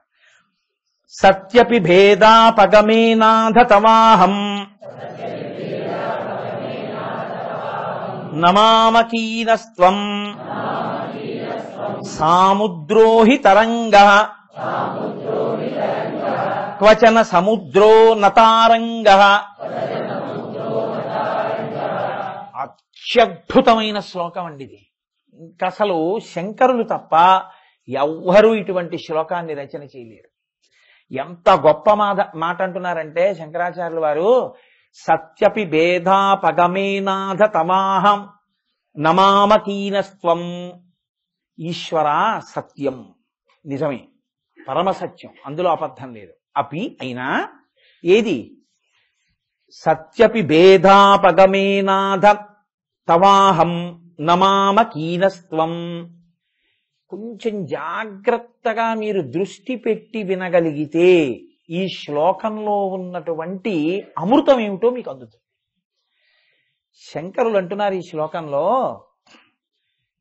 ఈశ్వర ఒక్కటి నిజం, అదే సత్యం. ఏమిటి? సత్యపి భేదాపగమే నాథ నాథ అని పిలిచారు ఈ శ్లోకంలో. నాథ అంటే ఎవరు? నాథుడు. నాథుడు అంటే ఎవరు? ఏలుచున్నవాడు అని అర్థం సంస్కృతంలో. ఏలికగా ఉన్నవాడిని నాథుడు అని పిలుస్తారు. అంటే ఆయన పరిపాలిస్తాడు. ఆయన పరిపాలిస్తే ఆయన చేత పరిపాలింపబడిన వారెవరుంటారో వాళ్ళు ఆయనని నాథ అని పిలుస్తారు. అందుకే జననాథ అంటారు. జననాథ అంటే రాజు జనులను పరిపాలిస్తాడు కాబట్టి జనులకు నాథుడు. లౌకికంగా భార్యకి పరిపాలకుడు భర్త. అందుకని భార్య భర్తని నాథ అని సంబోధిస్తుంది తప్ప భార్య వేరొకరిని నాథ అని సంబోధించింది అనుకోండి ఆయన చేత పరిపాలింపబడుతోందని గుర్తు. అందుకని పొరపాటున కూడా నాథ అని మాత్రం ఇంకొకరిని సంబోధించరు, భర్తనే సంబోధిస్తారు. కానీ ఇన్ని కుటుంబాలు ఒక దేశంలో ఉన్నాయి, ఇంతమంది మళ్ళీ నాథ అని ఎవరిని సంబోధించవచ్చు? రాజుని సంబోధించవచ్చు. జననాథ యొకనాడు చన్ను చేపిన తల్లి చిన్ని ముద్దుల కృష్ణు చీర పిలిచి అంటారు పోతన గారు భాగవతంలో. జననాథ అంటారు. జననాథుడు అంటే జనులకందరకు నాథుడు, జనులను పరిపాలించువాడు. శంకరాచార్యుల వారు నేను మీతో మనవి చేశాను కదండి, ఒక మాట వేశారంటే అదేం తక్కువగా ఉండదు. ఏదో భర్త అనో ఇంకోటో అనొచ్చు, కానీ అలా అనరు. ఆయన నాథ అన్నారు. నాథ అంటే పరిపాలించువాడా. ఆయన పరిపాలిస్తున్నాడు. ఎలా పరిపాలిస్తున్నాడు అంటే పైకి ఇదంతా నాది అని అనిపిస్తుంది. ఇది నాది కాదు. విశ్వకర్మ మనుస్వష్టాస్తవిష్టస్థవిరోధ్రువ, దీని నిర్మాణం అంతా ఆయన చేశాడు. ఇది సప్త ధాతువులతో ఉంటుంది. చర్మము, రక్తము, మాంసము, కొవ్వు, అస్థి, శుక్ల, మేధ అని. ఇందులో ఏదైనా మీరు బయట నుంచి 2 కేజీలు తెచ్చుకున్నది ఉంటుందా? 2 కేజీలు చర్మం ఇవ్వండి అని తెచ్చుకుంటామా? తేం.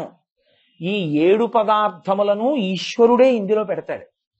ఇందులో ఈశ్వరుడు పెట్టి దీనికి 9 కన్నములు పెట్టాడు. 2 కళ్ళు, 2 ముక్కులు, 2 చెవులు 6, నోరు 7, మలద్వారము 8, మూత్రద్వారము 9. 9 రంధ్రములు ఉన్న కన్నం ఒక తోలు తిత్తిలో 10 వాయువులు పెట్టాడు. ఆయన శాసనం అయ్యేంత వరకు ఈ 10 వాయువులు అందులోంచి బయటికి వెళ్ళకూడదు. ఇది పరిపాలన అంటే. మీరు ఒక బుడగ తీసుకొచ్చి గుండు సూదితో ఇలా అన్నారనుకోండి, ఆ గుండు సూదితో పెట్టిన ఇంత కన్నంలోంచి అందులో ఉన్న గాలంతా బయటికి వెళ్ళిపోయే ప్రయత్నంలో బుడగ పట్టని పేలిపోతుంది. ఇందులో ఇంత పెద్ద బుడగని తయారు చేసి ఈశ్వరుడు ఇందులో ప్రాణ, అపాన, వ్యాన, ఉదాన, సమాన, నాగ, కూర్మ, కృకర, ధనంజయ, దేవదత్తములు అనేటటువంటి 10 వాయువులను కుంభించాడు. 10 వాయువులను ఇందులో పెట్టి 9 రంధ్రాలు పెట్టాడు. ఈ 9 రంధ్రాలు కాకుండా కొన్ని కోట్ల రోమకూపాలని పెట్టాడు. అవి కూడా రంధ్రాలే. ఈశ్వర శాసనం ఎంత గొప్పదంటే అందులోంచి ఇది నిలబడడానికి రేడియేషన్ అంటారు. బయట వేడెక్కు ఉంటే దాన్ని తట్టుకోవడానికి ఇందులో పోసిన నీళ్లు అందులోంచి చెమటగా రావాలి తప్ప ఇందులో ఉన్న నెత్తురు అందులోంచి బయటికి రావడానికి వీల్లేదు. నెత్తురు నీరు లాంటిదేగా, నీరు నీరేగా. నీరు చెమటగా వస్తోంది వెంట్రుకలున్న కన్నాళ్ళలోంచి, ఏ రక్తం కూడా వస్తే రాదు. ఈశ్వర శాసనం అంటే అది పరిపాలన అంటారు. ఆయన మాటకు భయపడి ఈ వ్యవస్థ అలా పనిచేస్తోంది. అరికాలు దగ్గర నుంచి తల వరకు ఎన్ని వేల లక్షల రక్తనాళములతోనూ నింపాడు. అందులో నిరంతరం రక్తం ప్రవహిస్తూ ఉండాలి. మీరు నిద్రపోవచ్చు, ఊపిరి మాత్రం లోపలికెళ్ళి బయటికి వస్తూనే ఉండాలి. ఆయన శాసనం అయ్యేంత వరకు, ఆయన లోపలున్నంతసేపు ఊపిరి ఆగకూడదు. ఈశ్వర దర్శనం ప్రారంభమైందని గుర్తేమిటి? మొట్టమొదట గంట కొడతాం కదా, గంట కొడితే ఈశ్వర దర్శనం ప్రారంభమైంది అని గుర్తు. గంటలు మోగుతాయి. ఇక్కడ కూడా ఒక గంట మోగుతూ ఉంటుంది. ఏమిటా గంట? అనాహతము, మీ చేత ఆపబడనటువంటి గంట. మీరు ఆ గంట కొట్టలేరు, మీరు ఆ గంట ఆపలేరు. లబ్ డబ్ లబ్ డబ్ అని గంట మోగుతూ ఉంటుంది. ఎంతసేపు? నీవారస్సూకవత్తన్వి పీతాభాస్వత్యనూపమా. ఆయన ఇక్కడే కూర్చుని ఉంటాడు హృదయ కుహరంలో. ఆయన ఉన్నంతసేపు ఆ గంట మోగుతుంది. ఆయన ఎప్పుడో అప్పుడు లబ్ అన్న తర్వాత ఇక డబ్బనక్కర్లేదంటే, లేకపోతే డబ్బు అంటే లబ్బనక్కర్లేదని ఉత్తరీయం తీసుకుని బయటికి వెళ్ళిపోతాడు. ఆయన వెళ్ళిపోతే గంట అయిపోతుంది. ఈశ్వరుడు లేడుగా. ఇది ఏలిక అంటే. ఇది మీకిచ్చి మీరు దీంతో ఏం చేస్తున్నారో, ఇందులో ఉన్న మనసుతో ఏం చేస్తున్నారో తాను కూర్చుని తెలుసుకుని లెక్కలు కడుతూ ఉంటాడు. ఇన్ని చేసి నిర్వహిస్తున్నవాడొకడున్నాడని మీరు అంగీకరించగలిగితే వాడు మీ ఏలిక, వాడు మీ నాథుడు. వాడు లేని నాడు దీనికి నిర్వహణ లేదు. అన్నీ ఉన్నా ఆయన లేకపోతే ఆవిడిని విధవ అన్నట్టు. ధవ అన్నది పోషకుడు, విధవ అంటే పోషకుడు లేనిది, పరిపాలకుడు లేనిది. పరిపాలకుడు లేనిది విధవ అయితే లోపల ఈశ్వరుడు లేనిది శివము కాని శవమైంది. అందుకని ఆయన నాథుడయ్యాడు. ఆయన దీన్ని పరిపాలిస్తున్నాడు, దీనిది తనదిగా కలిగి ఉన్నాడు. కాబట్టి శంకరులు అన్నారు నాథ అని మొదలెట్టారు. ఒక్క మాట వేస్తే శంకర భగవత్పాదులు అంత అర్థం ఉంటుందండి. కానీ మనమేమంటున్నాం, నేను, నాది. ఇదంతా ఈశ్వరుడిది, ఇదంతా చేస్తున్నవాడు ఆయన.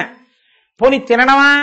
తిన్నదెవరు జీర్ణం చేస్తున్నారు? అహం వైశ్వానరో భూత్వా ప్రాణినాం దేహమాశ్రిత ప్రాణాపాన సమాయుక్తం పచాన్యన్నం చతుర్విధం. 4 రకాలైన ఆహారాల్ని లోపల పచనం చేస్తున్నటువంటి అగ్నిహోత్ర స్వరూపుడు ఆయనే. ఆయనే పచనం చేస్తున్నాడు, ఆయనే రక్తంగా మారుస్తున్నాడు. తెల్లవారేటప్పటికి శేషాన్ని ఆయన బయటికి వెళ్ళిపోయేటట్టుగా చేస్తున్నాడు, ఆయన నిర్వహిస్తున్నాడు. నావాడు నావాడంటుంది భార్య, మా ఆయన అంటుంది. కొడుకు మా నాన్నగారు అంటాడు, కూతురు మా నాన్నగారు అంటుంది. లోపల తిన్న ఆహారంలో మిగిలిపోయినటువంటి పిప్పిని పట్టేదెవడు? పృథివీ స్వరూపుడైన ఈశ్వరుడు పడతాడు. పృథివీ ఈశ్వర స్వరూపం. భూరంభం శనలోనిలోంబరమహార్నాథో హిమాంసు పుమాన్ ఇత్యాభాతి చరాచరాత్మకమిదం యస్యైవ మూర్త్యస్తకం అంటారు శంకరాచార్యులు వారు దక్షిణామూర్తి స్తోత్రంలో. ఈ పృథివీ ఈశ్వరుడు, అందుకే పృథివీలింగంగా ఉంటాడు కాంచీపురంలో. ఆయన పట్టుకుంటున్నాడు. మీకు కావాలి, ఎవరిస్తున్నాడు? ఈశ్వరుడే ఇస్తున్నాడు. ఈ పృథివీలోంచే ఓ యాపిల్ పండు పండేటట్టు చేస్తున్నాడు. ఈ యాపిల్ పండు మీరుగా మారుస్తున్నాడు. మీరుగా అంటే నాకు ఆకలేసింది, యాపిల్ పండు ఉంది, అది యాపిల్ పండు, నాకు ఆకలి. యాపిల్ పండు నేను తినేశాను, ఏమైపోయింది? యాపిల్ పండు నేనైపోయింది. అంతే కదండి, ఇంక యాపిల్ పండు ఎక్కడుంది?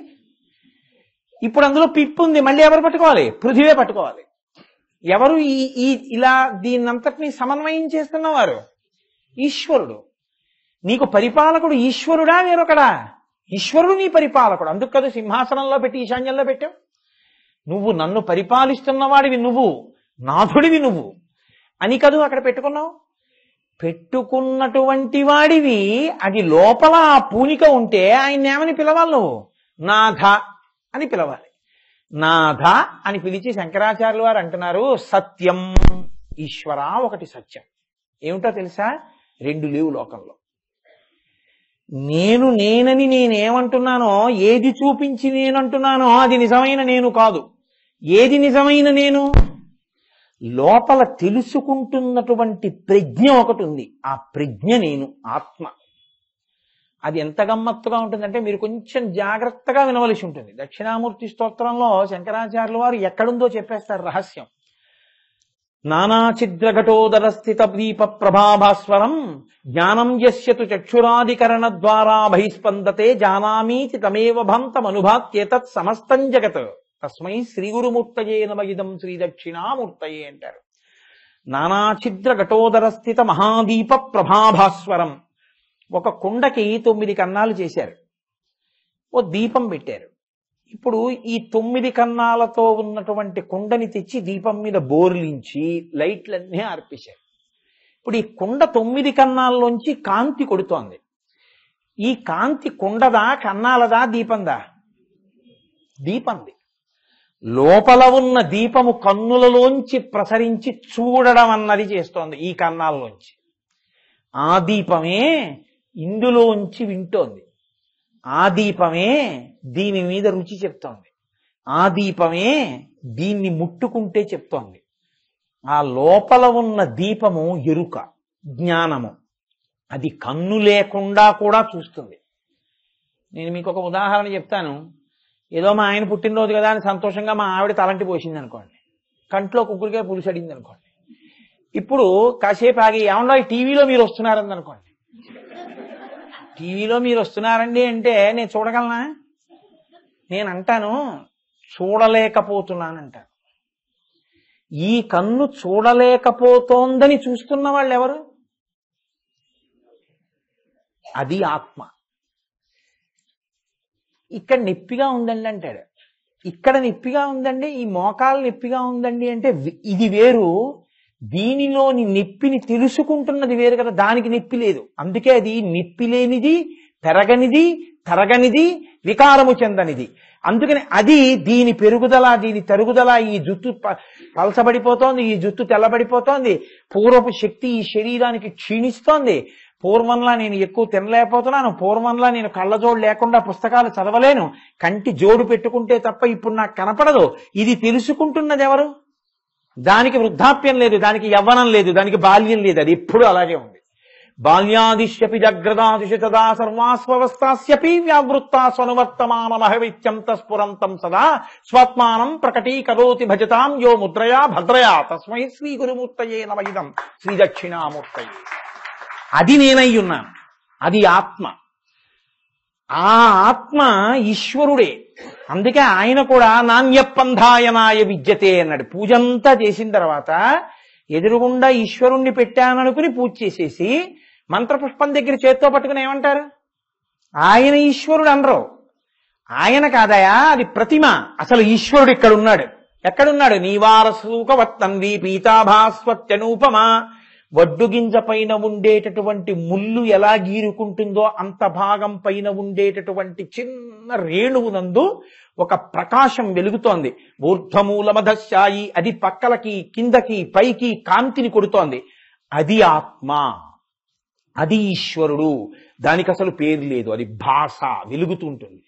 దానిని ఇష్టం సబ్రహ్మస్య శివస్య హరిశ్చేంద్ర సోక్షర పరమస్వరాట్. నువ్వు ఏ పేరు పెట్టి పిలువు, దానికి ఏమి ఇబ్బంది లేదు, ఎందుకంటే దానికి పేరు లేదు కనుక.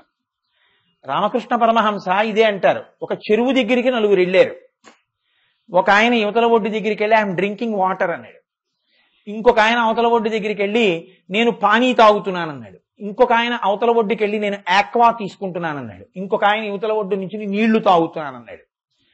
పానీ అన్నా, నీళ్ళన్నా, ఆక్వా అన్నా, వాటర్ అన్నా అది మాత్రం దాహం తీర్చే గుణం, అంతేనా? మీరు ఏమీ పిలవకుండా తాగినా అది దాహమే తీరుస్తుంది. నన్ను పేరెట్టి పిలవలేదన్నది అందగా.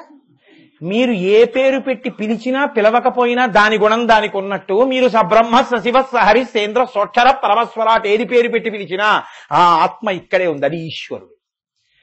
కానీ అది ఈశ్వరుడు అని అంగీకరించకుండా ఇది నేను అని మనం అంటున్నాం. అక్కడ వచ్చింది చిక్కంతా. అందుకని ఈశ్వర, నిజానికి నువ్వే ఇందులో ఉన్నావు, అదే నేను, నేనే నువ్వు. త్వమేవాహం తత్వమసి, తత్వము అసి, అది ఇది అయి ఉన్నది, అది సత్యం. ఈశ్వర, చాలా జాగ్రత్తగా పట్టుకోవాలి మీరు. కానీ శంకరులు అంటున్నారు అది అనుభవంలోకి వచ్చినటువంటి వాడు మాత్రమే ఆ మాట అనాలి. అంతేగాని నేనే ఈశ్వరుణ్ణండి అహం బ్రహ్మాస్మి అన్నాను అనుకోండి, ఏదా స్థాయి ఏది, ఆ అనుభవం ఏది? నేను ఆత్మగా నిలబడలేదుగా, ఇంకా అంత సాధనకి నేను వెళ్ళలేదుగా. వెళ్లకుండా నేను అహం బ్రహ్మాస్మి అన్నది చాలా వదులుగా ఉంటుంది, అది అందంగా ఉండదు. నేను ఆ సాధనలో ఆ స్థాయికి వెళ్ళిపోయి నేను ఆత్మగా నిలబడగలిగితే, సత్యముగా నేను నిలబడిపోతే, అసత్య వస్తువు నాకు తెలిసిపోతే అప్పుడు నేను అహం బ్రహ్మాస్మి అనాలి. అది అనేంత వరకు ఏమనాలి? అపి. అందుకన్నారు అయినా సత్యపి భేదా పగమే నాథ తమా నమామ కీనస్త్వం. ఈశ్వర, నీకు నాకు యథార్థములకు భేదము లేదు. జీవుడు జీవుడన్నవాడే ఈశ్వరుడు, జీవేశ్వరులకు భేదం లేదు. ఇలా ఉంటే జీవుడు, ఇలా ఉంటే ఈశ్వరుడు. ఎందుకు ఇది ఈశ్వరుడు అంటారో తెలుసా అండి? ఇవన్నీ ఉన్నా ఇది లేకపోతే పట్టు లేదు. ఇది కలిస్తే పట్టు, ఇది కలిస్తే పట్టు, ఇది కలిస్తే పట్టు, ఇది కలిస్తే పట్టు, ఇవన్నీ దీంతో కలిస్తే పట్టు. ఇది తీసి ఈ నాలుగింటితో పట్టుకోండి ఏదైనా. ఈ నాలుగు ఉన్న ఇదే ఆధారం, ఇది బ్రహ్మము. ఇప్పుడేం ప్రయత్నాలు చేయకండి. ఈ దీంతో కలిస్తే ఏదైనా పట్టుకుంటుంది. ఇది బ్రహ్మమై ఉన్నది. ఈ బ్రహ్మము వీటితో కలవదు, ఒక్కటే ఉంటుంది ఇలాగా. ఇది మాత్రం ఏమంటూ ఉంటుందంటే ఇది వేరు, నేను వేరు అంటుంది. అందుకే ఇది ఎప్పుడు ఏం చేస్తుందంటే భేదం చెప్తుంది. ఎవరినైనా నువ్వు నేను అనాలంటే ఇలా అంటాం, ఇలా అంటాం. ఇదంతా రజోగుణ తమోగుణ ప్రకాశాన్ని నువ్వు నేను అన్న భేదాన్ని ఇది చెప్తుంది. ఇది ఈశ్వరుడు. ఇది ఇది ఇలా ఉన్నాయనుకోండి, ఈ మూడు ఇలా ముడుచుకుంటాయి. సత్వము, రజస్సు, తమస్సు, జాగ్రత్త, స్వప్న, సుషుప్తి అవస్థలలో తిరుగుతూ ఉంటుంది. ఇప్పుడు ఇది వంగిపోయింది అనుకోండి, వంగిపోయి దీంతో కలిసిపోయింది అనుకోండి, ఈ మూడు ఇలా ఉన్నాయనుకోండి, ఈ మూడిటికి ఈ జీవుడు బ్రహ్మము కలిసి ఒక్కటే అయినప్పుడు ఈ మూడిటికి నేను సాక్షిని, ఆత్మగా ఈ మూడిటికి నేను సాక్షినని చెప్పడమే ఇది చిన్ముద్ర. అందుకని ఇలా పట్టుకుంటాడు దక్షిణామూర్తి. దీన్ని చిన్ముద్రయా భద్రయా అంటారు. అప్పుడు ఇది పూర్ణమైపోతుంది. పూర్ణమద పూర్ణమిదం పూర్ణాత్ పూర్ణముదచ్యతే పూర్ణస్య పూర్ణమాదాయ పూర్ణమేవావశిష్యతే. ఇప్పుడు జీవు బ్రహ్మములు అని రెండు లేవు, ఒక్కటే. ఇది సత్యం. అపి అయినా నేను ఆ స్థాయికి ఎదగలేదుగా ఈశ్వర ఇంకాను. ఇది నిజాయితీ శంకరాచార్యుల వారిది. సత్యపి భేదా పగమే నాద నమామ కీనస్వం. నేనేమనవలసి ఉంటుంది ఇంకా నేను ఆ స్థాయికి ఎదగనప్పుడు? నేను ఈశ్వరుడికి చెందినవాడను అనాలి, కానీ ఈశ్వరుడు నాకు చెందినవాడు అని అనకూడదు. మళ్ళీ ఏదో తేడాగా ఉంది నీ మాట అంటారు, నాకు తెలుసు. నేను ఈశ్వరునకు చెందినవాడను అనాలి, అంతేకాని ఈశ్వరుడు నాకు చెందినవాడు అని మాత్రం అనకూడదు. ఎందుకు అనకూడదో తెలుసా? వెంటనే శంకరాచార్యుల వారు ఉదాహరణ చూపిస్తున్నారు. సాముద్రోహి తరంగ క్వచన సముద్రో న తారంగ. సముద్రంలో తరంగం లేచింది. తరంగం అంటే కెరటం. కెరటానికి ఉత్పత్తి స్థానం ఏది? కెరటం ఎక్కడ పుడుతుంది? సముద్రంలో పుడుతుంది. కెరటం ఎక్కడ పెరుగుతుంది? సముద్రంలో పెరుగుతుంది. కెరటం ఎక్కడ ప్రయాణం చేస్తుంది? సముద్రంలో ప్రయాణం చేస్తుంది. కెరటం ఎందులో విరిగిపడిపోతుంది? సముద్రంలో విరిగిపడిపోతుంది. ఇప్పుడు కెరటానికి సముద్రానికి తేడా ఏమైనా ఉందా? కెరటమే సముద్రము, కానీ కెరటమునందు సముద్రం ఉందా? సముద్రంలో కెరటం ఉందా?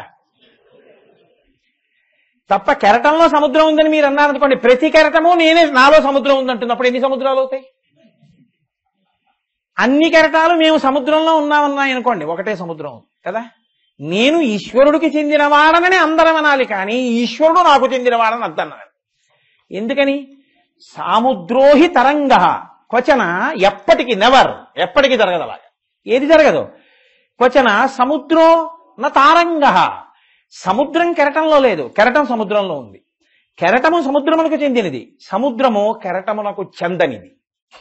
ఎందుకని? సముద్రం అంతా కెరటంలో లేదు. ఇంకొక పెద్ద గమ్మత్తు ఏమిటో తెలుసా అండి? కెరటాలు ఎక్కడుంటాయి? సముద్రం యొక్క ఒడ్డున మాత్రమే ఉంటాయి.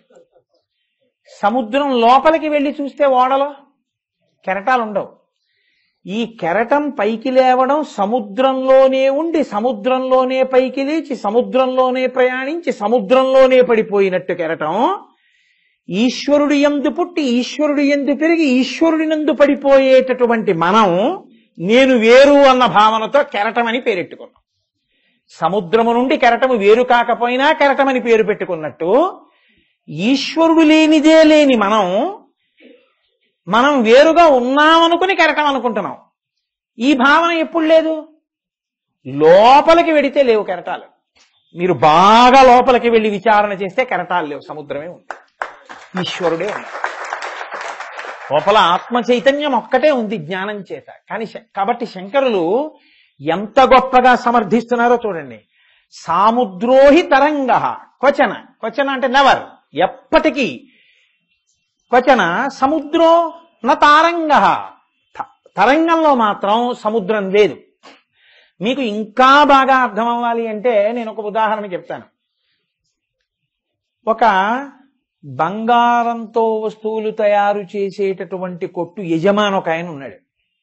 ఆయన ఏదో వ్యాపారం చేస్తున్నాడు. 8 గంటలకు కొంచెం ఒళ్ళు వేడెక్కినట్టు అనిపించింది. శ్రావణ మాసం, చాలా రష్గా ఉంది కొట్టు. 9 అయింది, ఇంకా అసలు కళ్ళు మండిపోతున్నాయి, చాలా జ్వరం వచ్చేసింది. 9:30 అయింది, ఇంకా ఎంత బేరం అన్నా చూడకండి, కొట్టు కట్టేయండి అన్నాడు. ఎందుకంటే అదేం కందిపప్పు కొట్టు కాదు, ఫోన్లే పోతే పోయింది, కాస్త ఏదో అమ్మేస్తారని చెప్పి వెళ్ళిపోవడానికి బంగారం కొట్టు. కాబట్టి ఆయన అన్నాడు తలుపులు వేసేయండి అన్నాడు. వేసేసాడు. ఆయన ఇంటికి వెళ్ళిపోయాడు. ఒళ్ళు తెలియదు, రాత్రంతా నిద్రపోయాడు. మర్నాడు తెలివి వచ్చింది, జ్వరం తగ్గింది. సంధ్య అంటారు, అంటే ఒంటి మీద తెలివి లేని స్థితిలో ఆ కొట్టు కట్టి ఇంటికి వెళ్ళాడు. కొడుకుని పిలిచి అన్నాడు, రే రాత్రి అసలు కొట్టుకి తాళాలు వేశానా, అనుమానంగా ఉంది. నువ్వు గబగబా వెళ్ళి 10ంటికి కొట్టు తెరవడం కాదు, ఇప్పుడు ఉదయం 6 అయినా గబగబా కొట్టుకెళ్ళి తలుపులు తీసి బంగారం అంతా ఉందో లేదో చూసిరా అన్నాడు. కొడుకు గబగబగబా కొట్టులోకి వెళ్ళి తలుపులు తీసొచ్చి, నానా బంగారం లేదు అన్నాడు. తండ్రి హతాశుడైపోయాడు. తాళాలు ఉన్నాయా అన్నాడు. వేసే ఉన్నాయి నాన్నగారు అన్నాడు. అన్న ఏదో జరిగిందిరా, రాత్రి నా ఒంటి మీద తెలివి లేనప్పుడు ఎవరో పట్టుకుపోయారు, పద అని మళ్ళీ పరిగెత్తుకుంటూ వచ్చి కొట్టు తాళాలు తీసి అక్కడ ఉన్నటువంటి ఆ పెద్ద ఇనప చట్రాన్ని పైకెత్తి లోపలికి వెళ్ళాడు. వెళ్ళి చూస్తే గొలుసులు, ఉంగరాలు, కేయూరాలు, ముక్కు పుడకలు, చెవితమ్మిలు అన్నీ అక్కడే ఉన్నాయి. ఏమిరా నీ అసాధ్యం కోలా, బంగారం అక్కడ లేదన్నావు కదరా అన్నాడు. నాన్నగారు బంగారం ఎక్కడుంది, గొలుసులు ఉన్నాయి, చెవితమ్మిలు ఉన్నాయి, గాజులు ఉన్నాయి, వడ్డాణాలు ఉన్నాయి, బంగారం ఏది? తండ్రి అన్నాడు, బంగారమే ఉంది, బంగారంలోంచే గొలుసులు వచ్చాయి, గాజులు వచ్చాయి, ఉంగరాలు వచ్చాయి, నీ మోహం. నాన్నగారు ఉంగరాలు ఉన్నాయి, గాజులు ఉన్నాయి, గొలుసులు ఉన్నాయి, బంగారం ఏదంటాడు కొడుకు. కొనుక్కునేవాడు బంగారం గొలుసు చూస్తాడు, అమ్మేవాడు అందులో ఉన్న బంగారపు బరువు చూస్తాడు. అవునా కాదా? మనం గొలుసు బాగుందా లేదా ఇలా పెట్టుకుని అద్దం దగ్గర చూసుకుని కొనుక్కుంటాం. ఆయన దాన్ని కాటాలో పెట్టేది చేయడానికి వచ్చినటువంటి తరుగు కూడా లెక్కేసి మరి మధురితో లెక్క కడతాడు. దాని బరువు అంటే అందులో ఉన్న బంగారం ఆయన చూస్తాడు. ఇప్పుడు చెప్పండి, బంగారం లేదు, ఆభరణాలు చేయండి, చేయగలరా? ఆభరణాలు లేవు, బంగారం ఉంటుందా? నా 2 ఉంగరాలు చెరిపించేసో ముద్ద చేసి ఇంట్లో పెట్టుకున్నాను, బంగారం ఉందా లేదా? ఉంది. అసలు బంగారమే లేదు, నేను ఇంట్లో పెట్టిన ముద్ద మా ఆవిడేదో చేయించేసుకుంది అనుకోండి. ఇప్పుడు బంగారం ముద్ద లేదండి, 2 ఉంగరాలు చేయండి నన్ను చేస్తారా? ఇది సత్యపి భేదాపగమే నాద నమామ కీనస్త్వం. ఈశ్వర, మేమందరం జీవులను లేకపోయినా నువ్వు ఉంటావు. నామరూపాత్మకంగా వస్తువులుగా, పేర్లతో, వికారములతో, గొలుసులుగా, గాజులుగా, కేయూరములుగా, కంకణములుగా, హారములుగా, చెవిదుద్దులుగా ఉండకపోయినా బంగారం ఉంటుంది. బంగారమే లేకపోతే ఇవి ఉండవు. ఈశ్వరుడు లేకపోతే జగత్తు లేదు, జగత్తు లేకపోయినా ఈశ్వరుడు ఉంటాడు. జగత్తు మాయ, బ్రహ్మ సత్యం, జగన్ మిథ్య. గొలుసులా కనపడుతున్నది బంగారం, గాజులా కనపడుతున్నది బంగారం, కేయూరములా కనపడుతున్నది బంగారం. కానీ నీకు కేయూరము కనపడుతోంది, గొలుసు కనపడుతోంది, గాజు కనపడుతోంది. గాజులు దాచానండి, గొలుసులు దాచానండి, ఉంగరాలు దాచానండి అంటారు, కానీ నేను బంగారం దాచానండి అందరూ ఒక్క మాటతోటి. నీకది కనపడుతోంది, అమ్మేవాడికి బంగారము కనపడుతోంది. కొడుక్కి అన్ని గొలుసులు గాజులు కనపడితే తండ్రికి బంగారం కనపడినట్టు, జ్ఞానికి అంతటా ఈశ్వరుడు కనపడి నామరూపములు కనపడవు. అజ్ఞానికి నామరూపములు కనపడతాయి, ఈశ్వరుడు కనపడతాడు. ఇంతే తేడా. ఇది శంకరాచార్యుల వారు అంటున్నారు, నీవు లేక మేము లేవు, మేము లేక నువ్వు ఉన్నావు. ఇలా ఎందుకన్నారు? మరి అద్వైతంలో ఉన్నది ఒక్కటే అన్న ఆచార్య స్వామి. ఇప్పుడు ఆయన ప్రార్థన చేస్తున్నది షట్పది. ప్రార్థన చేసేటప్పుడు 2 ఉంటేనే కదండి ప్రార్థన. 2 లేని ప్రార్థన ఎక్కడి నుంచి వస్తుంది? అహం బ్రహ్మాస్మి అన్నాను అనుకోండి, జ్ఞాని స్థాయిలో నిలబడిపోయాను అనుకోండి, అప్పుడు ఏ ప్రార్థన ఇది? సమాధి యందు నేను ఈశ్వరుడిగా రమిస్తూ ఉంటాను, ఒక్కడనైపోయి ఉండిపోతాను, అప్పుడు ఏ ప్రార్థన ఇది? ప్రార్థన అంటే ఈశ్వరుడు నేను కూడా ఉంటే. షట్పది ప్రార్థన మీ కొరకు నా కొరకు ఇచ్చింది. అంటే ఇంకా మనం జ్ఞాని స్థాయి పొందని వాళ్ళం. జ్ఞాని స్థాయి పొందనటువంటి వాడు నిజాయితీతో ఏమనాలి? ఈశ్వర, మేము లేకపోయినా నువ్వు ఉంటావు, నువ్వు లేకపోతే మేము లేవు. అది కదా అందం. ఈశ్వర, తరంగమునందు సముద్రము లేదు, సముద్రమునందు తరంగం ఉంది. ఇది కదా నిజాయితీ. అప్పుడు ఆ మాట అంటే ఈశ్వరుడు ఏమంటాడు? కొన్నాళ్ళు పోయాక లోపలికి తీసుకెళ్ళి, తరంగములు లేకపోయినా సముద్రం ఒక్కటే ఉందంటాడు. ఇక తరంగములు ఉండవు, అంటే కదలికలు ఉండవు. అలా కేవలముగా ఆత్మగా నువ్వు నిలబడగలిగినటువంటి శక్తిని ఈశ్వరుడు నీకు ఇస్తాడు. కాబట్టి సాముద్రోహి తరంగ క్వచన సముద్రో నతారంగ. సముద్రం మాత్రం తరంగం కాదు, తరంగం మాత్రం సముద్రంలోనే ఉంది. ఇది శంకరాచార్యుల వారి యొక్క అద్భుతమైన ప్రతిపాదన. అద్వైతాచార్యులైనటువంటి శంకరాచార్యుల వారు మన కోసమని ప్రార్థన చేసినప్పుడు అద్వైత సిద్ధాంతానికి భంగం రాకుండా సత్యపి, భేదాపగమేనాథతమా నమామకీనస్త్వం అంటే అపి అంటే అయినప్పటికీ, నువ్వు నేను ఒకటి అయినప్పటికీ ఈశ్వరాది అనుభవంలోకి రానంతసేపు నేనేమనాలి? నేను కెరటాన్ని సముద్రానికి చెందినవాణ్ణి అనాలి. అంతేకాని కెరటమునందు సముద్రం ఉన్నది అంటే అపహాస్యంగా ఉంటుంది. సముద్రం ఏమనొచ్చు? కెరటములన్నీ నాయందున్నవి అనొచ్చు. ఈశ్వరుడు ఈ జీవులన్నీ నాయందే ఉన్నారు అనొచ్చు. హరిమయము విశ్వమంతయు హరి విశ్వమయుండు. కానీ నేను ఆ స్థాయి పొందకుండా నేను ఈశ్వరుణ్ణి అని మాత్రం అనకూడదు. నేను ఈశ్వరునకు చెందినవాడను అనాలి. ఈ నిజాయితీతో కూడిన ప్రార్థనా సిద్ధాంతాన్ని తరంగమని నువ్వు ఒప్పుకుంటే తరంగములు దాటి లోపలికెళ్ళి తరంగములు లేని సముద్రాన్ని చూడగలిగిన స్థితిని పొందుతావు. అప్పుడు నీకు తరంగములకు అభేదమై నీవు సముద్రముగా హాయిగా కేవలము పరమాత్మగా అహం బ్రహ్మాస్మి స్థాయికి ఎదగగలిగిన శక్తి ఈశ్వరుడిచ్చి పైకెత్తుతాడు.